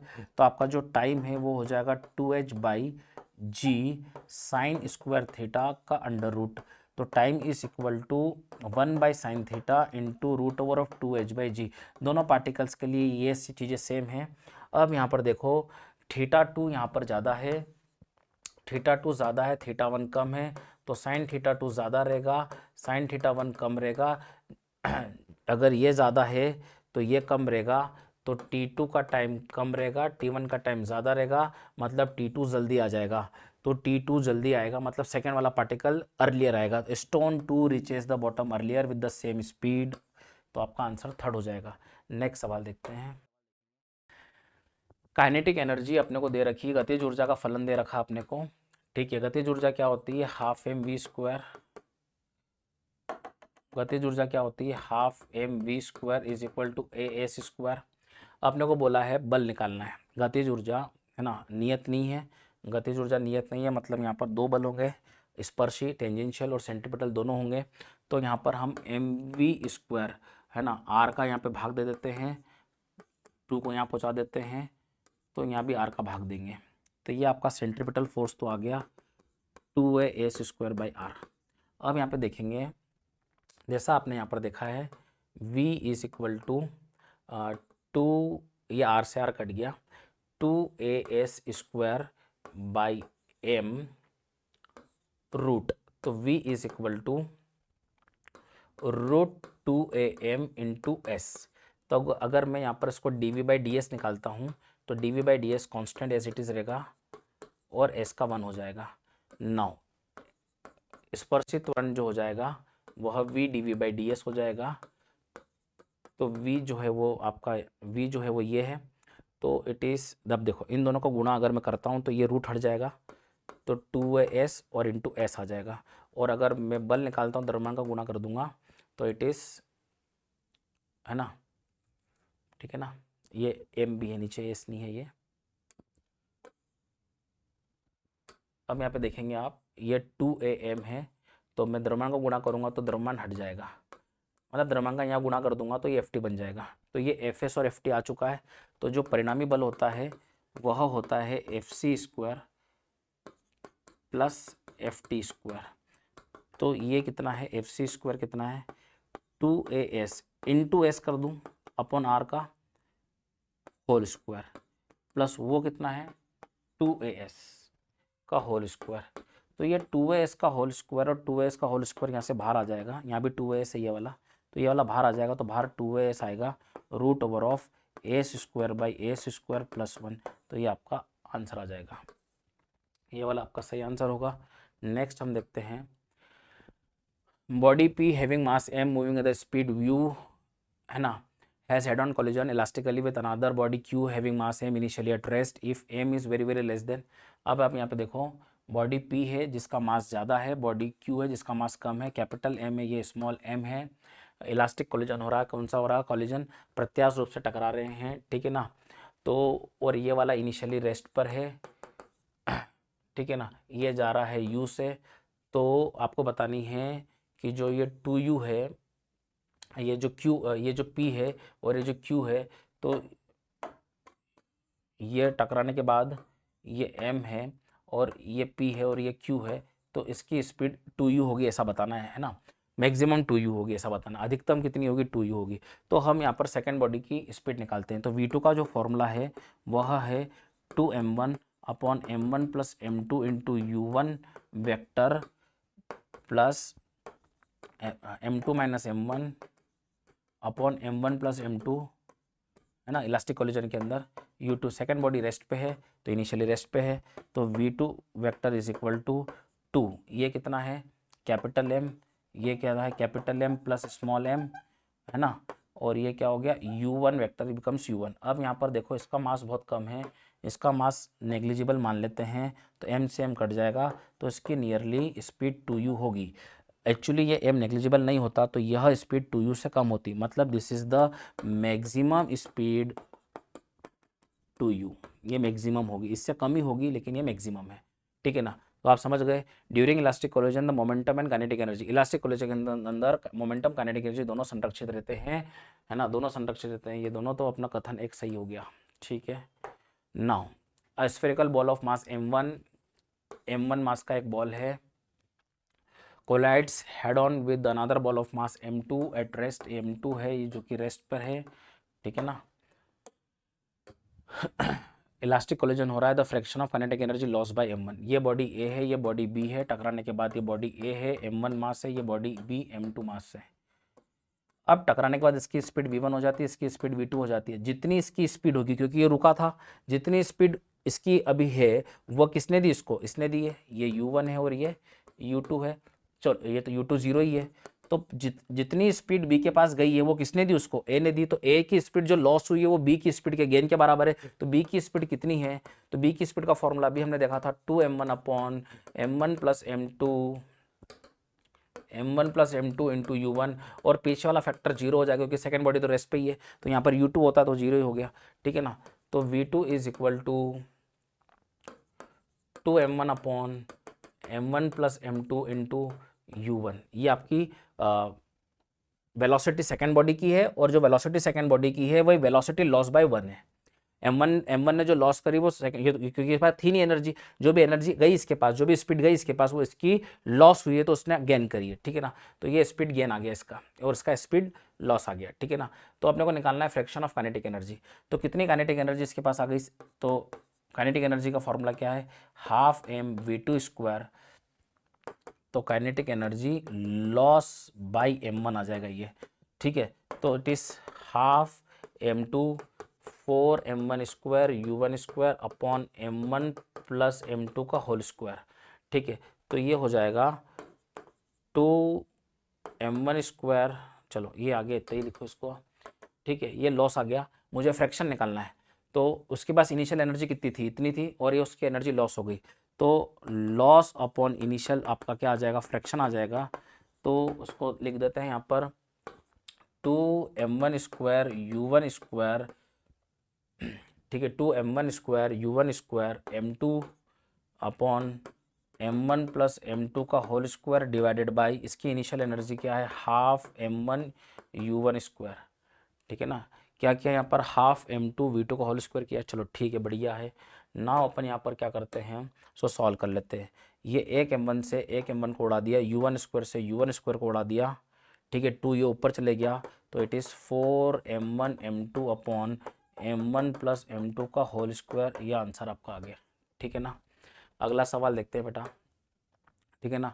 अब यहाँ पे क्या बोला गया है, a moving block of mass m collides with the stationary block of, ये A है ये B है, इसका मास 4m है, ये स्टेशनरी है, इसकी स्पीड 0 है, इसकी स्पीड u1 मान लो। The lighter block comes to S, lighter वाला बाद में उसकी स्पीड 0 हो गई, वो रुक गया, ठीक है। The lighter block comes to S after collision, the value of coefficient of restitution will be, coefficient of restitution बताना है। अब यहाँ पे देखो कंजर्वेशन ऑफ लीनियर, देखिए समवेग संरक्षण लगा सकते हैं किसी भी कोलिजन में, m1 u1 प्लस 0 बराबर m इंटू 0 प्लस इसका मास कितना है 4m, तो 4m इसकी स्पीड v भी लिख दो, ठीक है ना। तो m u1 is equal to 4m vb, ये से कट गया, तो vb बिकम्स u1 बाई 4, ठीक है ना। तो अब E का फॉर्मूला क्या है, E क्या है, coefficient of restitution, velocity of separation upon velocity of approach, तो E is equal to v2 second body की स्पीड, ये वी2 यही होती है u1 by 4 plus right direction में थी v1 तो रुक गया था 0, u1 था और ये 0 था, तो E is equal to 1/4, the answer is 0.25, ये आपका आंसर आ जाएगा 0.25 1/4।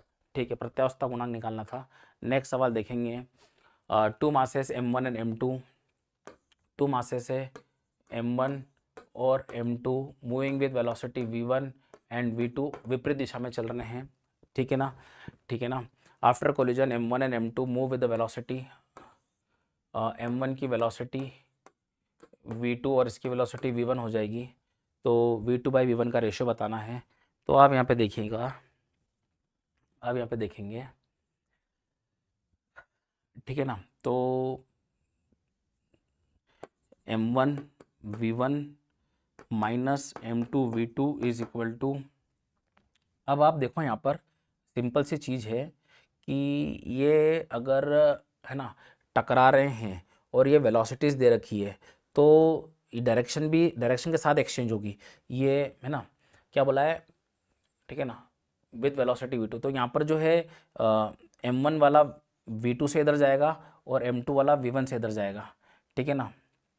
तो ये है v2 और ये है v1, तो ये क्या हो जाएगा, m1 v2 माइनस का प्लस m2 v1, ठीक है, ये है ना।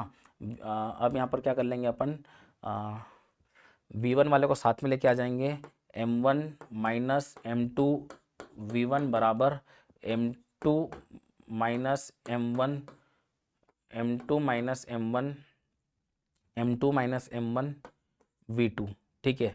तो ये से ये कट जाएगा, माइनस बचेगा, तो v2/v1 जो है -1 आएगा, लेकिन हम यहाँ पर +1 आंसर मैग्नीट्यूड में दे देंगे।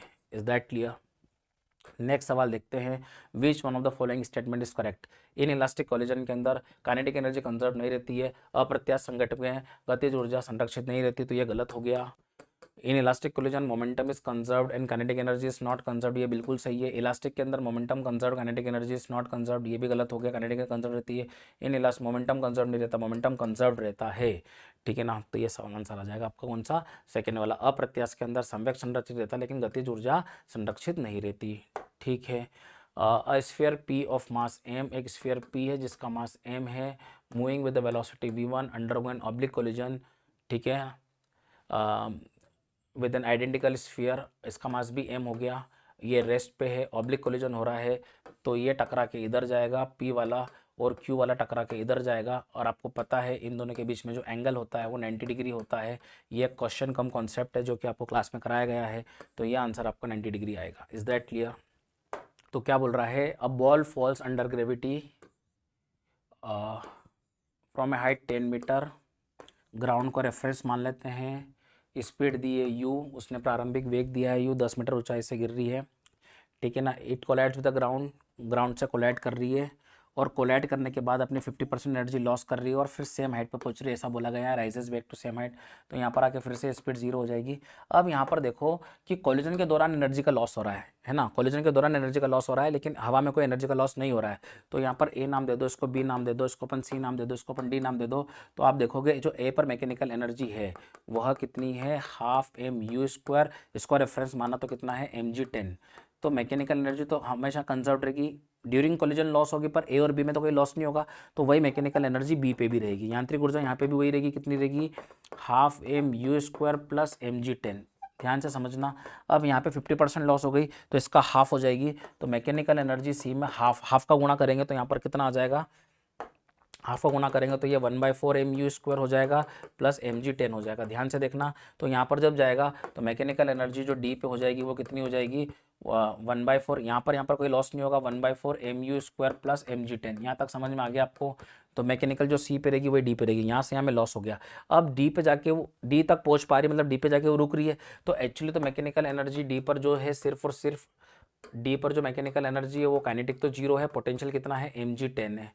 तो डी पर जो मैकेनिकल एनर्जी इन दोनों को इक्वेट कर देंगे, तो it is ½ mu² plus mg10, इसकी वैल्यू, ठीक है ना, है ना। एक मिनट, यहाँ पर अपन ने हाफ किया तो यहाँ पर हाफ नहीं किया अपन ने, देखो यहाँ पर हाफ का मल्टीप्लाई करेंगे तो यहाँ पे 5 हो जाएगा, ये पूरे में करना पड़ेगा, तो यहाँ पर भी कितना हो जाएगा, ये 5 हो जाएगा, ठीक है ना। यहाँ पर भी कितना हो जाएगा, ये 5 हो जाएगा, ठीक है ना। तो यहाँ पर हम इक्वेट करेंगे, इसको 1/4 mu² को प्लस mg5 को इज इक्वल टू 10 mg से, तो ये हो गया ½ mu² is equal to 5 mg। m से m को काट देंगे, u² is equal to 10 into 9.8, ठीक है ना।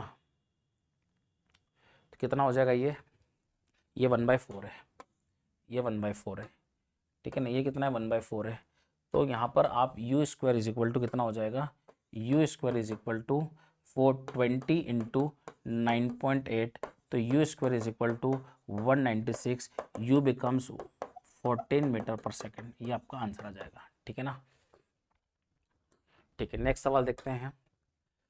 अ bob of a pendulum of mass m release from a vertical hits a bob b of same mass at rest. If the length of the pendulum is 1 meter, what is the speed of the bob starts moving? ठीक है ना। अब यहाँ पे देखो same mass है, ठीक है, दोनों के समान द्रव्यमान है, तो ये जब यहाँ पर आएगा तो इसका जो वेग हो जाएगा वो √2gh हो जाएगा। और यहाँ पर कैसे कॉलिजन हो रहा है, ठीक है ना, इलास्टिक। कैसा कॉलिजन हो रहा है, इलास्टिक। कैसा कॉलिजन हो रहा है, प्रत्यास्थ। तो फिर टकराने के बाद ये विराम पे आ जाएगा और इसका वेग √2gh हो जाएगा, ठीक है ना, ठीक है ना, ठीक है। तो यहाँ पर जो आंसर आ जाएगा v is equal to √2 into 10 into 1, तो v इज इक्वल टू √20, तो √20 इज 4 इंटू 5, 4 बाहर आ जाएगा 2 इंटू √5, √5 2.25 हो जाएगा, तो ये आ जाएगा आपका 4.47 मीटर पर सेकेंड। ये आपका आंसर आ जाएगा 4.47 मीटर पर सेकेंड। मल्टीप्लाई करके देख लो, 2.25 इंटू 2, ठीक है ना। तो ये कितना हो जाएगा 450, तो लगभग आंसर ये आ जाएगा। इज दैट क्लियर, ठीक है ना। चलो 1 kg block situated on a rough incline is connected to a spring of negligible mass having spring constant 100 Newton per meter as shown in figure. The block is released from rest when the spring is unstretched position. The block moves 10 cm down the incline before coming to rest. Coefficient of friction between block and the incline is this. incline is बताना है अपने को, ठीक है ना। गुटके और आनत तल के अंदर अपने को घर्षण गुणांक बताना है ना। खुरदुरा आनत है, 1 किलो द्रव्यमान का गुटका है, स्प्रिंग नियतांक दे रखा है, नगण्य द्रव्यमान की स्प्रिंग है, गुटके को खिंचाव रहित स्थिति से स्प्रिंग से विरामावस्था छोड़ा जाता है, ठीक है। तो विरामावस्था में आने के पूर्व आनत तल पर 10 मीटर चलता है, ठीक है। तो मेरे को घर्षण गुणांक बताना है, ठीक है, बहुत बढ़िया। तो work done by non conservative force is equal to change in mechanical energy. असंरक्षित बल द्वारा किया गया कार्य यांत्रिक ऊर्जा के परिवर्तन के बराबर होता है। तो वर्क डन जो है नॉन कंजर्वेटिव का कितना हो जाएगा F इंटू डी। तो कितना डिस्टेंस चल के रुक रहा है ना, 0.1, ठीक है ना, minus is equal to mechanical energy final minus mechanical energy initial, ठीक है। तो इनिशियल मैकेनिकल एनर्जी जो है, ठीक है, चलो लिखते हैं अभी यहाँ पर माइनस ऑफ, ये कितना हो जाएगा म्यू टाइम्स, ये कितना हो जाएगा mu times normal reaction, normal कितना हो जाएगा mg cos थीटा, ठीक है, इंटू 0.1 इज इक्वल टू ये हो जाएगा क्या काइनेटिक फाइनल, ठीक है ना, plus potential final minus kinetic initial plus potential initial, ठीक है ना। तो माइनस ऑफ म्यू m, ठीक है ना। तो वैल्यू पुट ऑन बाद में कर देंगे, mg cos थीटा इंटू 0.1। अब यहाँ पे देखो काइनेटिक एनर्जी फाइनल, ब्लॉक रुक जाएगा 0, ठीक है, ब्लॉक रुक जाएगा 0 प्लस फाइनल पोटेंशियल एनर्जी कितना हो जाएगा फाइनल पोटेंशियल एनर्जी। अब इसी को रेफरेंस मान लेते हैं, तो रेफरेंस से वो नीचे गया कितना 10 सेंटीमीटर। तो वर्टिकल हाइट अगर देखेंगे ग्रेविटेशन के अंदर तो, ठीक है ना, तो है ना, तो ये अपन ने मान लिया रेफरेंस, ठीक है ना। तो यहाँ से यहाँ गया वो कितना 10 सेंटीमीटर मतलब 0.1 मीटर, तो ये एंगल 45 से, तो जो ये वाली हाइट आ जाएगी वो 0.1 साइन 45 आ जाएगी। कितनी आ जाएगी 0.1 साइन 45। तो रेफरेंस से नीचे आया है तो पोटेंशियल एनर्जी आपकी क्या हो जाएगी नेगेटिव हो जाएगी। काइनेटिक तो 0 होगी, ब्लॉक रुक जाएगा, पोटेंशियल एनर्जी नेगेटिव हो जाएगी कितनी mg, तो एच में हम वर्टिकल हाइट लेते हैं, तो इतना ये यहाँ से यहाँ पर आ गया 0.1 मीटर आया, तो 0.1 ये आपका वर्टिकल कंपोनेंट जो एच है mgh वर्टिकल हाइट लेते हैं यहाँ पर अपन, तो इट इज़ 0.1 sin 45 हो गया, 0.1 sin 45 हो गया। Is that clear? ठीक है ना। माइनस काइनेटिक एनर्जी, सॉरी यहाँ पे ग्रेविटेशनल पोटेंशियल एनर्जी भी आएगी फाइनली में, है ना, नीचे खिसका है तो स्प्रिंग भी खिंचा जा चुकी है, तो प्लस हाफ के एक्स स्क्वायर, हाफ के एक्स स्क्वायर, एक्स कितना है अपना, है ना, कितना खिंचाया वो 10 सेंटीमीटर, तो ये कितना हो गया 0.1 का होल स्क्वायर। ये आपने देखी काइनेटिक एनर्जी फाइनल, ये आपने पोटेंशियल एनर्जी फाइनल देखी, माइनस काइनेटिक एनर्जी इनिशियल, क्या देखी, काइनेटिक एनर्जी इनिशियल रिलीज किया था, ठीक है, स्प्रिंग अनस्ट्रेस थे, ग्रेविटेशनल पोटेंशियल भी रेफरेंस उसी को मान लिया मैंने, तो ग्रेविटेशनल पोटेंशियल भी क्या हो गया 0 और स्प्रिंग पोटेंशियल भी क्या हो गया 0, सब 0, क्योंकि इनिशियली रेस्ट से छोड़ा गया है, ब्लॉक यहाँ पे था, इसको रेफरेंस मान लिया, ग्रेविटेशनल पोटेंशियल भी 0, स्प्रिंग अनस्ट्रेस थी वो भी 0, ठीक है ना। अब इसको अपन सॉल्व कर लेते हैं, तो इसको अपन यहाँ पर सॉल्व कर लेते हैं, तो ये जो म्यू है यहाँ पर कलर चेंज करके कर लेते हैं, ठीक है ना, तो माइनस ऑफ म्यू एम कितना दे रखा 1, जी कितना दे रखा 10, तो 10 से ये कट गया, क्या है cos 45 डिग्री आ गया, ये cos 45, तो लिख देते हैं इसकी वैल्यू भी mu by root two, mu by root two, ये सॉल्व हो गया। ये 1 था, ये ये 1 है, ये 10 है, 0.1 से 10 हट गया, 1 हो गया, cos 45 है ना, 1 बाई रूट टू हो गया, is equal to minus of ये 1 है, ये 10 है, तो ये पूरा भी 1 हो गया, ये कितना हो गया 1 बाई रूट टू, ये कितना हो गया 1 बाई रूट टू, प्लस ये 0.1 का स्क्वायर 100 से ये कट गया, तो ये कितना हो गया आपका 1 बाई टू, कितना हो गया ये आपका 1 बाई टू, ठीक है। तो आप यहाँ पे देखेंगे minus mu by root two is equal two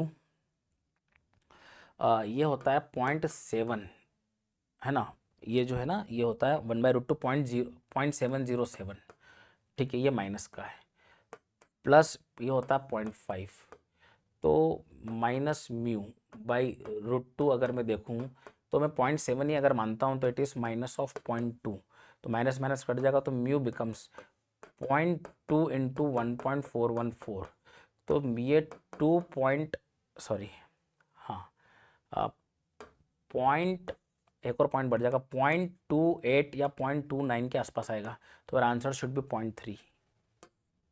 is that clear? आगे देखते हैं।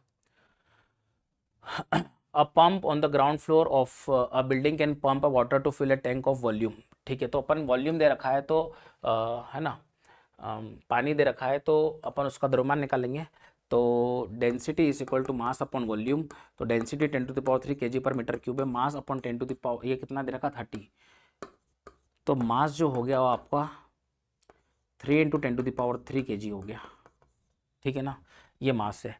अब अपने को वर्क करना है, ठीक है ना, तो 40 मीटर ऊपर है, तो वर्क इस mgh/t is equal to power, इतना मुझे पावर चाहिए आउटपुट में, तभी अपन पानी को लिफ्ट कर पाएंगे, तो 30 × 10⁻³ इंटू जी इंटू 40 मीटर अपॉन 15 मिनट दे रखा है, 50 × 60, ये से कट गया 2, ये से कट गया 20, ये से कट गया 4, ये कट गया 3, तो पावर आउटपुट शुड बी 4/3 10⁻, 40/3, सब कुछ सही है, 40/3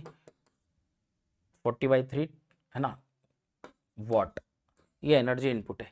efficiency is equal to power output upon power input, तो मुझे इनपुट पावर जो है वो आउटपुट पावर अपॉन एफिशिएंसी, तो 40/3 इंटू 10⁻³ डिवाइडेड बाई 30% एफिशिएंसी दे रखी, दक्षता दे रखी अपने को, ठीक है, तो ये 0.3 हो गया, तो power input is equal to 40, ऊपर जाएगा तो एक और 0 यहाँ चल जाएगा, ठीक है, 40/9, ठीक है, इंटू 10⁻, कितना हो जाएगा 3, पावर इनपुट, ठीक है 400, अब 400/9 अगर करेंगे, अब 400/10 होता तो 40 आंसर होता, तो 40 से हल्का ज़्यादा आंसर हो जाएगा, किलोवाट में आ जाएगा, तो इट इज़ 44.4 किलोवाट, ये आपका आंसर हो जाएगा। Is that clear?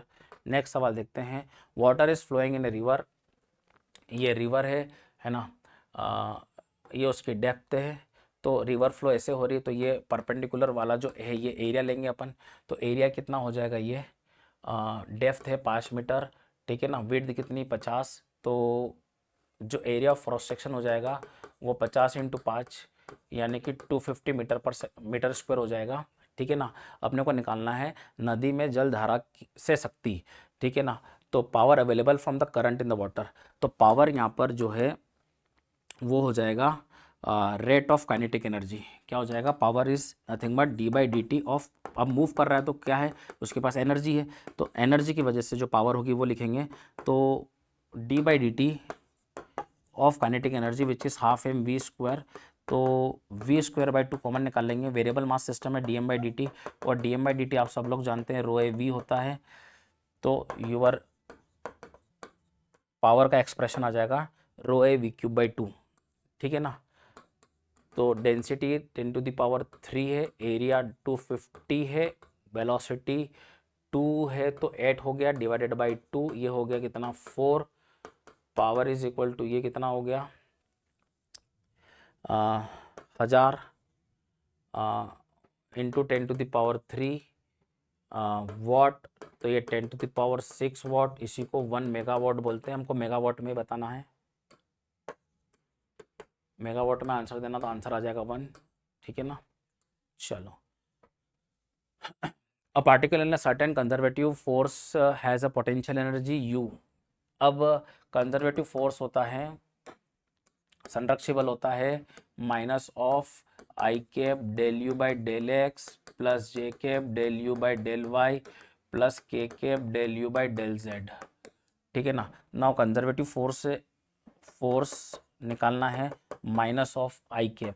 अब del u/del x, इसको x के रेस्पेक्ट में करेंगे, 2y/z को कांस्टेंट रखेंगे, तो x का हो जाएगा 1, तो del u/del z का वैल्यू यहाँ पे रख देंगे अपन 20y/z प्लस J⁻। अब y के रेस्पेक्ट में करेंगे तो 20x/z कांस्टेंट, y के रेस्पेक्ट में करेंगे तो y का 1 आ जाएगा, तो आ जाएगा 20x/z प्लस ऑफ k के रेस्पेक्ट में करेंगे तो आपका 20xy एज इट इज़ आ जाएगा, z की पावर -1 होगी, z की पावर -1 का होगा ये, जैसे ये कांस्टेंट है तो z की पावर -1, तो -1 अपॉन z की पावर -2 हो जाएगी, तो -20xy/z² आ जाएगा, तो यहाँ पर -20xy/z² आ जाएगा। ऑप्शन मैच करते हैं तो माइनस का मल्टीप्लाई भी कर देंगे, तो यहाँ माइनस, यहाँ माइनस और यहाँ plus, option number 2 is the right answer. देखिए यहाँ पर माइनस का मल्टीप्लाई कर दिया, ये मिल रहा है, माइनस का मल्टीप्लाई कर दिया, ये भी मिल रहा है, माइनस माइनस प्लस यहाँ पे भी मिल रहा है, ठीक है ना। तो ये आपका सही आंसर हो गया। अगला सवाल देखेंगे, a particle of mass m is moving in a horizontal circle of radius r under centripetal force, this energy निकालना है। सेंट्रीपिटल फोर्स दे रखा आपको कितना -k/r², सेंट्रीपिटल फोर्स कितना होता है mv²/r, तो -k/r², तो मैग्नीट्यूड से कंपेयर करेंगे वो तो अपन, ठीक है ना। तो कितना हो जाएगा k/r², r से r कट जाएगा, तो इट इज़ mv² बराबर k/r, और यहाँ पर हाफ का मल्टीप्लाई कर देंगे तो इट इज़ k/2r, तो ये क्या बन गई, आपकी काइनेटिक एनर्जी बन गई। और आप सब जानते हैं कि total energy is negative of kinetic energy, तो ये हो गया -k/2r, तो ये आपका आंसर आ गया, ठीक है ना। चलो देखो, ये 20 है, ये 4 है, 4 और 20, तो जितना एरिया ऊपर है उतना एरिया नीचे है, तो वर्क डन 0 आ जाएगा। क्या निकालना था यहाँ पे, वर्क डन क्या आ जाएगा 0, ठीक है ना, कार्य निकालना था। Two bodies A and B have masses 20 kg and 5 kg respectively. Each one is acted by a force of 4 kg weight. 4 kg weight को ऐसा यूनिट में कन्वर्ट करेंगे तो ये 4 × 10 mg आ जाएगा, है ना। तो है ना, केजी वेट में अगर दे रखा है तो उसको जी का मल्टीप्लाई करते हैं तो फोर्स आ जाएगा 40 न्यूटन, ये फोर्स आ गया। तो दोनों पे कांस्टेंट फोर्स लग रहा है। If they acquire the same kinetic energy, वो समान गतिज ऊर्जा प्राप्त करते हैं, तो TA/TB का अपने को क्या बताना है, अनुपात बताना है, ठीक है ना। तो समान गतिज ऊर्जा है, ए की भी ऊर्जा और बी की ऊर्जा दोनों क्या है, बराबर है, तो ऊर्जा को बराबर करने के लिए हाफ ए का मास कितना है 20, half mv। Now v is equal to u+80, v is equal to u+80, initial speed 0 है, v is equal to a force कितना है 40 divided by m, 40 divided by m, है ना, इनटू टी। अब मैं ऐसे एक्सप्रेशन निकाल देता हूँ, काइनेटिक एनर्जी का एक्सप्रेशन निकाल देता हूँ डायरेक्टली। तो काइनेटिक एनर्जी क्या होती है, हाफ एम वी स्क्वायर होती है। तो kinetic energy is equal to half m, क्या करा अपना यहाँ पर फोर्स, यहाँ पर 40 न्यूटन आ चुका है, ठीक है। तो फोर्स के टर्म में अगर लिखूँ मैं तो velocity is equal to force upon mass upon into t. तो यहाँ पर वेलोसिटी को लिख देंगे एफ बाई एम टी का होल स्क्वायर। तो kinetic energy is equal to half F square t square, m square से ये कट गया। अब यहाँ पे क्या क्या सेम है वो देख लो। काइनेटिक एनर्जी सेम है, हाफ कांस्टेंट है, फोर्स कांस्टेंट है, ठीक है ना, यानी कि T square is proportional to M. तो it is T A by T B का whole square is equal to M A by M B. तो एम ए कितना दिया हुआ है 20/5, कितना हो गया 4। तो t A by T b कितना हो जाएगा 2। तो आंसर आ गया 2, t A by T B का आंसर कितना आ गया 2। नेक्स्ट सवाल देखेंगे। देखो पूरा सवाल आप पढ़ लेना। यहाँ पर वर्क डन अगेंस्ट ग्रेविटी पूछा गया है। वर्क डन गुरुत्व के विरुद्ध किया गया कार्य। तो गुरुत्व के विरुद्ध किया गया कार्य जो है ऊपर जा रहा है तो नेगेटिव होगा, माइनस ऑफ, तो विरुद्ध बोला तो माइनस लिखा ही नहीं उसने। तो it is m g into vertical height. अब ये कितना इस पर पुश किया है, कितना पुश किया है ना 10 मीटर। तो ये 10 है, ये 30 है, तो ये हो जाएगा 10 sin 30 डिग्री। तो कितना हो जाएगा ये 5। तो work done by gravity is equal to mass 1 है, जी 10 है, और एच कितना है 5। तो -50 जूल, और ये -10 बताता है तो it is work done against gravity. तो 50 आपका आंसर आ गया, ठीक है ना। अगला सवाल देखेंगे। An insect trapped in a circular groove of radius 12 moves along a groove steadily and complete 7 revolution. देखो 7 चक्कर पूरे करता है, 100 सेकेंड में 7 चक्कर पूरे करता है। तो एक चक्कर में कितना चलता है 2 पाई रेडियन। तो एक सेकेंड में है ना 7 इंटू 2 पाई बाई 100 रेडियन पर सेकेंड। ये आ गया आपका ओमेगा। ये क्या आ गया आपका, ये आ गया आपका ओमेगा, ठीक है। मुझे लीनियर स्पीड यानी कि रेखीय चाल चाहिए, तो v equal to omega r आएगा। तो v equal to omega, omega कितना है 7 इंटू 2 इंटू 22/7 इंटू 100, पाई का वैल्यू पुट कर दिया, इंटू रेडियस 12 सेंटीमीटर में, क्योंकि सेंटीमीटर पर सेकेंड में आंसर है। 7 से 7 तोड़ा दिया, v इज इक्वल टू है ना, ये हो जाएगा 44। तो 0.44 इंटू 12, 12 36, 12 48 आंसर आता है। तो उससे थोड़ा ज़्यादा आएगा, तो 5.3 will be the right answer, ठीक है ना। क्या बोला मैंने, 12 को अगर 0.4 से मल्टीप्लाई करता हूँ सिर्फ मैं, तो 4.8 आंसर आता है, और 4.8 से ज़्यादा है तो ये इतना कम तो नहीं हो सकता, इतना ज़्यादा भी नहीं होगा, ये वाला आंसर आ जाएगा, ठीक है ना। अगला सवाल देखेंगे। Particle describes uniform circular motion. कैसा सर्कुलर मोशन है, एक समान वृत्तीय गति। कैसी है, एक समान वृत्तीय गति है, ठीक है ना। चलो, तो यहाँ पर त्वरण नहीं है, स्पर्शित त्वरण नहीं है, तो समय अंतराल दे रखा π/2 सेकेंड में। इसके वेग में परिवर्तन का परिमाण बताएंगे। तो देखो theta is equal to omega naught t. अब आगे तो कुछ है ही नहीं, क्योंकि वहाँ पे है ही नहीं, है ना, एक्सेलरेशन ही नहीं है। तो कितना एंगल चल रहा है, ओमेगा कितना दे रखा 2, टाइम कितना दे रखा π/2, तो कितना radian angle, pi radian turn किया। तो पाई रेडियन टर्न करने का मतलब है पार्टिकल सेमी सर्कल चला। ये उसकी इनिशियल वेलोसिटी थी, ये उसकी फाइनल वेलोसिटी है, और कितना एंगल सेंटर पे ये पाई है, ठीक है। तो वेलोसिटी भी उसकी स्पीड तो सेम रहेगी। स्पीड कितनी हो जाएगी ओमेगा इंटू आर। तो ओमेगा कितना दे रखा अपने को 2, इंटू रेडियस कितनी दे रखी है अपने को 2। तो ये कितना आ गया 4 मीटर पर सेकेंड। 4 मीटर पर सेकेंड ये भी है, 4 मीटर पर सेकेंड ये भी है। अगर मुझे चेंज निकालना है डायरेक्शन अपोजिट, तो चेंज इन वेलोसिटी आ जाएगा 4। ऐसा लिख दो, वेक्टर फॉर्म में लिखें तो it is 4 minus J cap minus 4 J cap. तो it is 8 minus J cap. तो मैग्नीट्यूड देखेंगे 8 मीटर पर सेकेंड, चेंज इन वेलोसिटी का मैग्नीट्यूड। तो 8 आपका आंसर आ जाएगा। Is that clear. नाउ अगला सवाल देखते हैं। अ cyclist is riding with a speed of 27 kilometre per hour. 27 into 5/18, ये हो गया 3, ये हो गया 2। तो वेलोसिटी जो आ गई वो कितनी आ गई 15/2, यानी कि 7.5 मीटर पर सेकेंड स्पीड आ गई, ठीक है। तो अब यहाँ पर अपन सेंट्रीपिटल एक्सेलरेशन निकाल लेते हैं। क्या निकाल लेते हैं अपन यहाँ पर, अभिकेंद्री त्वरण निकाल लेते हैं। तो वो होगा 7.5 का वर्ग बटे में 80, ठीक है ना। तो 7.5 का वर्ग बटे में 80 अगर अपन करेंगे तो ये 7 से करता हूँ मैं, तो चलो 7.5 इंटू 7.5/80, ठीक है ना, ये नीचे 800 आ जाएगा, कैंसिल कर देंगे अपन इसको, 15/5 है ना,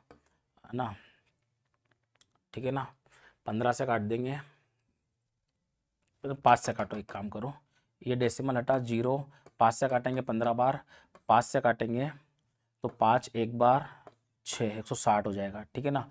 तो थोड़ा सा कैलकुलेटिव सवाल है, फिर काट देंगे 3 बार, 3 बार, 2 बार, ठीक है ना।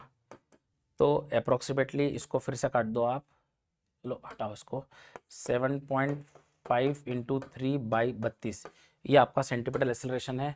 टेंजेंशियल एक्सेलरेशन कितना दे रखा आपने को, 0.5 मीटर पर सेकेंड स्क्वायर पर सेकेंड दे रखा, तो 7.5 मीटर पर सेकेंड स्क्वायर ये टेंजेंशियल एक्सेलरेशन है। अब आपको यहाँ पे निकालना है नेट एक्सेलरेशन, तो आपको निकालना पड़ेगा AC square plus AT square, ठीक है ना। तो ये जो है इसका स्क्वायर करेंगे अपन, तो है ना, एक काम करते हैं, कुछ दिमाग लगाते हैं, 7.5 का स्क्वायर दिया था, 7.5 का स्क्वायर ही निकाल लेते हैं, तो ठीक है।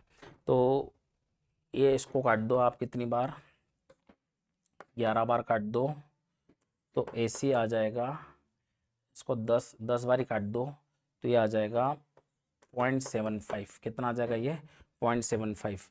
तो यहाँ पे अपन लिखेंगे 0.75 का स्क्वायर प्लस 0.5 का स्क्वायर, अगर ये 0 होता, ठीक है ना, तो 0.75 ही आंसर आ जाता, तो 0.75 से ज़्यादा वाला आंसर आएगा, जो कि एक ही है। अप्रॉक्सीमेशन से करना है आपको। देखिए इसको मैंने नियरली निकाल लिया 0.75, तो ये 0.75 है, क्या कर लिया 32 को 3 से काट दिया लगभग 10 बार, तो ये 0.75 आ गया। अगर ये 0 होता तो आंसर 0.75 का, कुछ ऐड हो रहा है तो ये 0.75 से ज़्यादा होगा, 0.76 होने से कम नहीं हो सकता, तो 0.86 पर ऐड आंसर आ जाएगा, ठीक है। Thank you so much.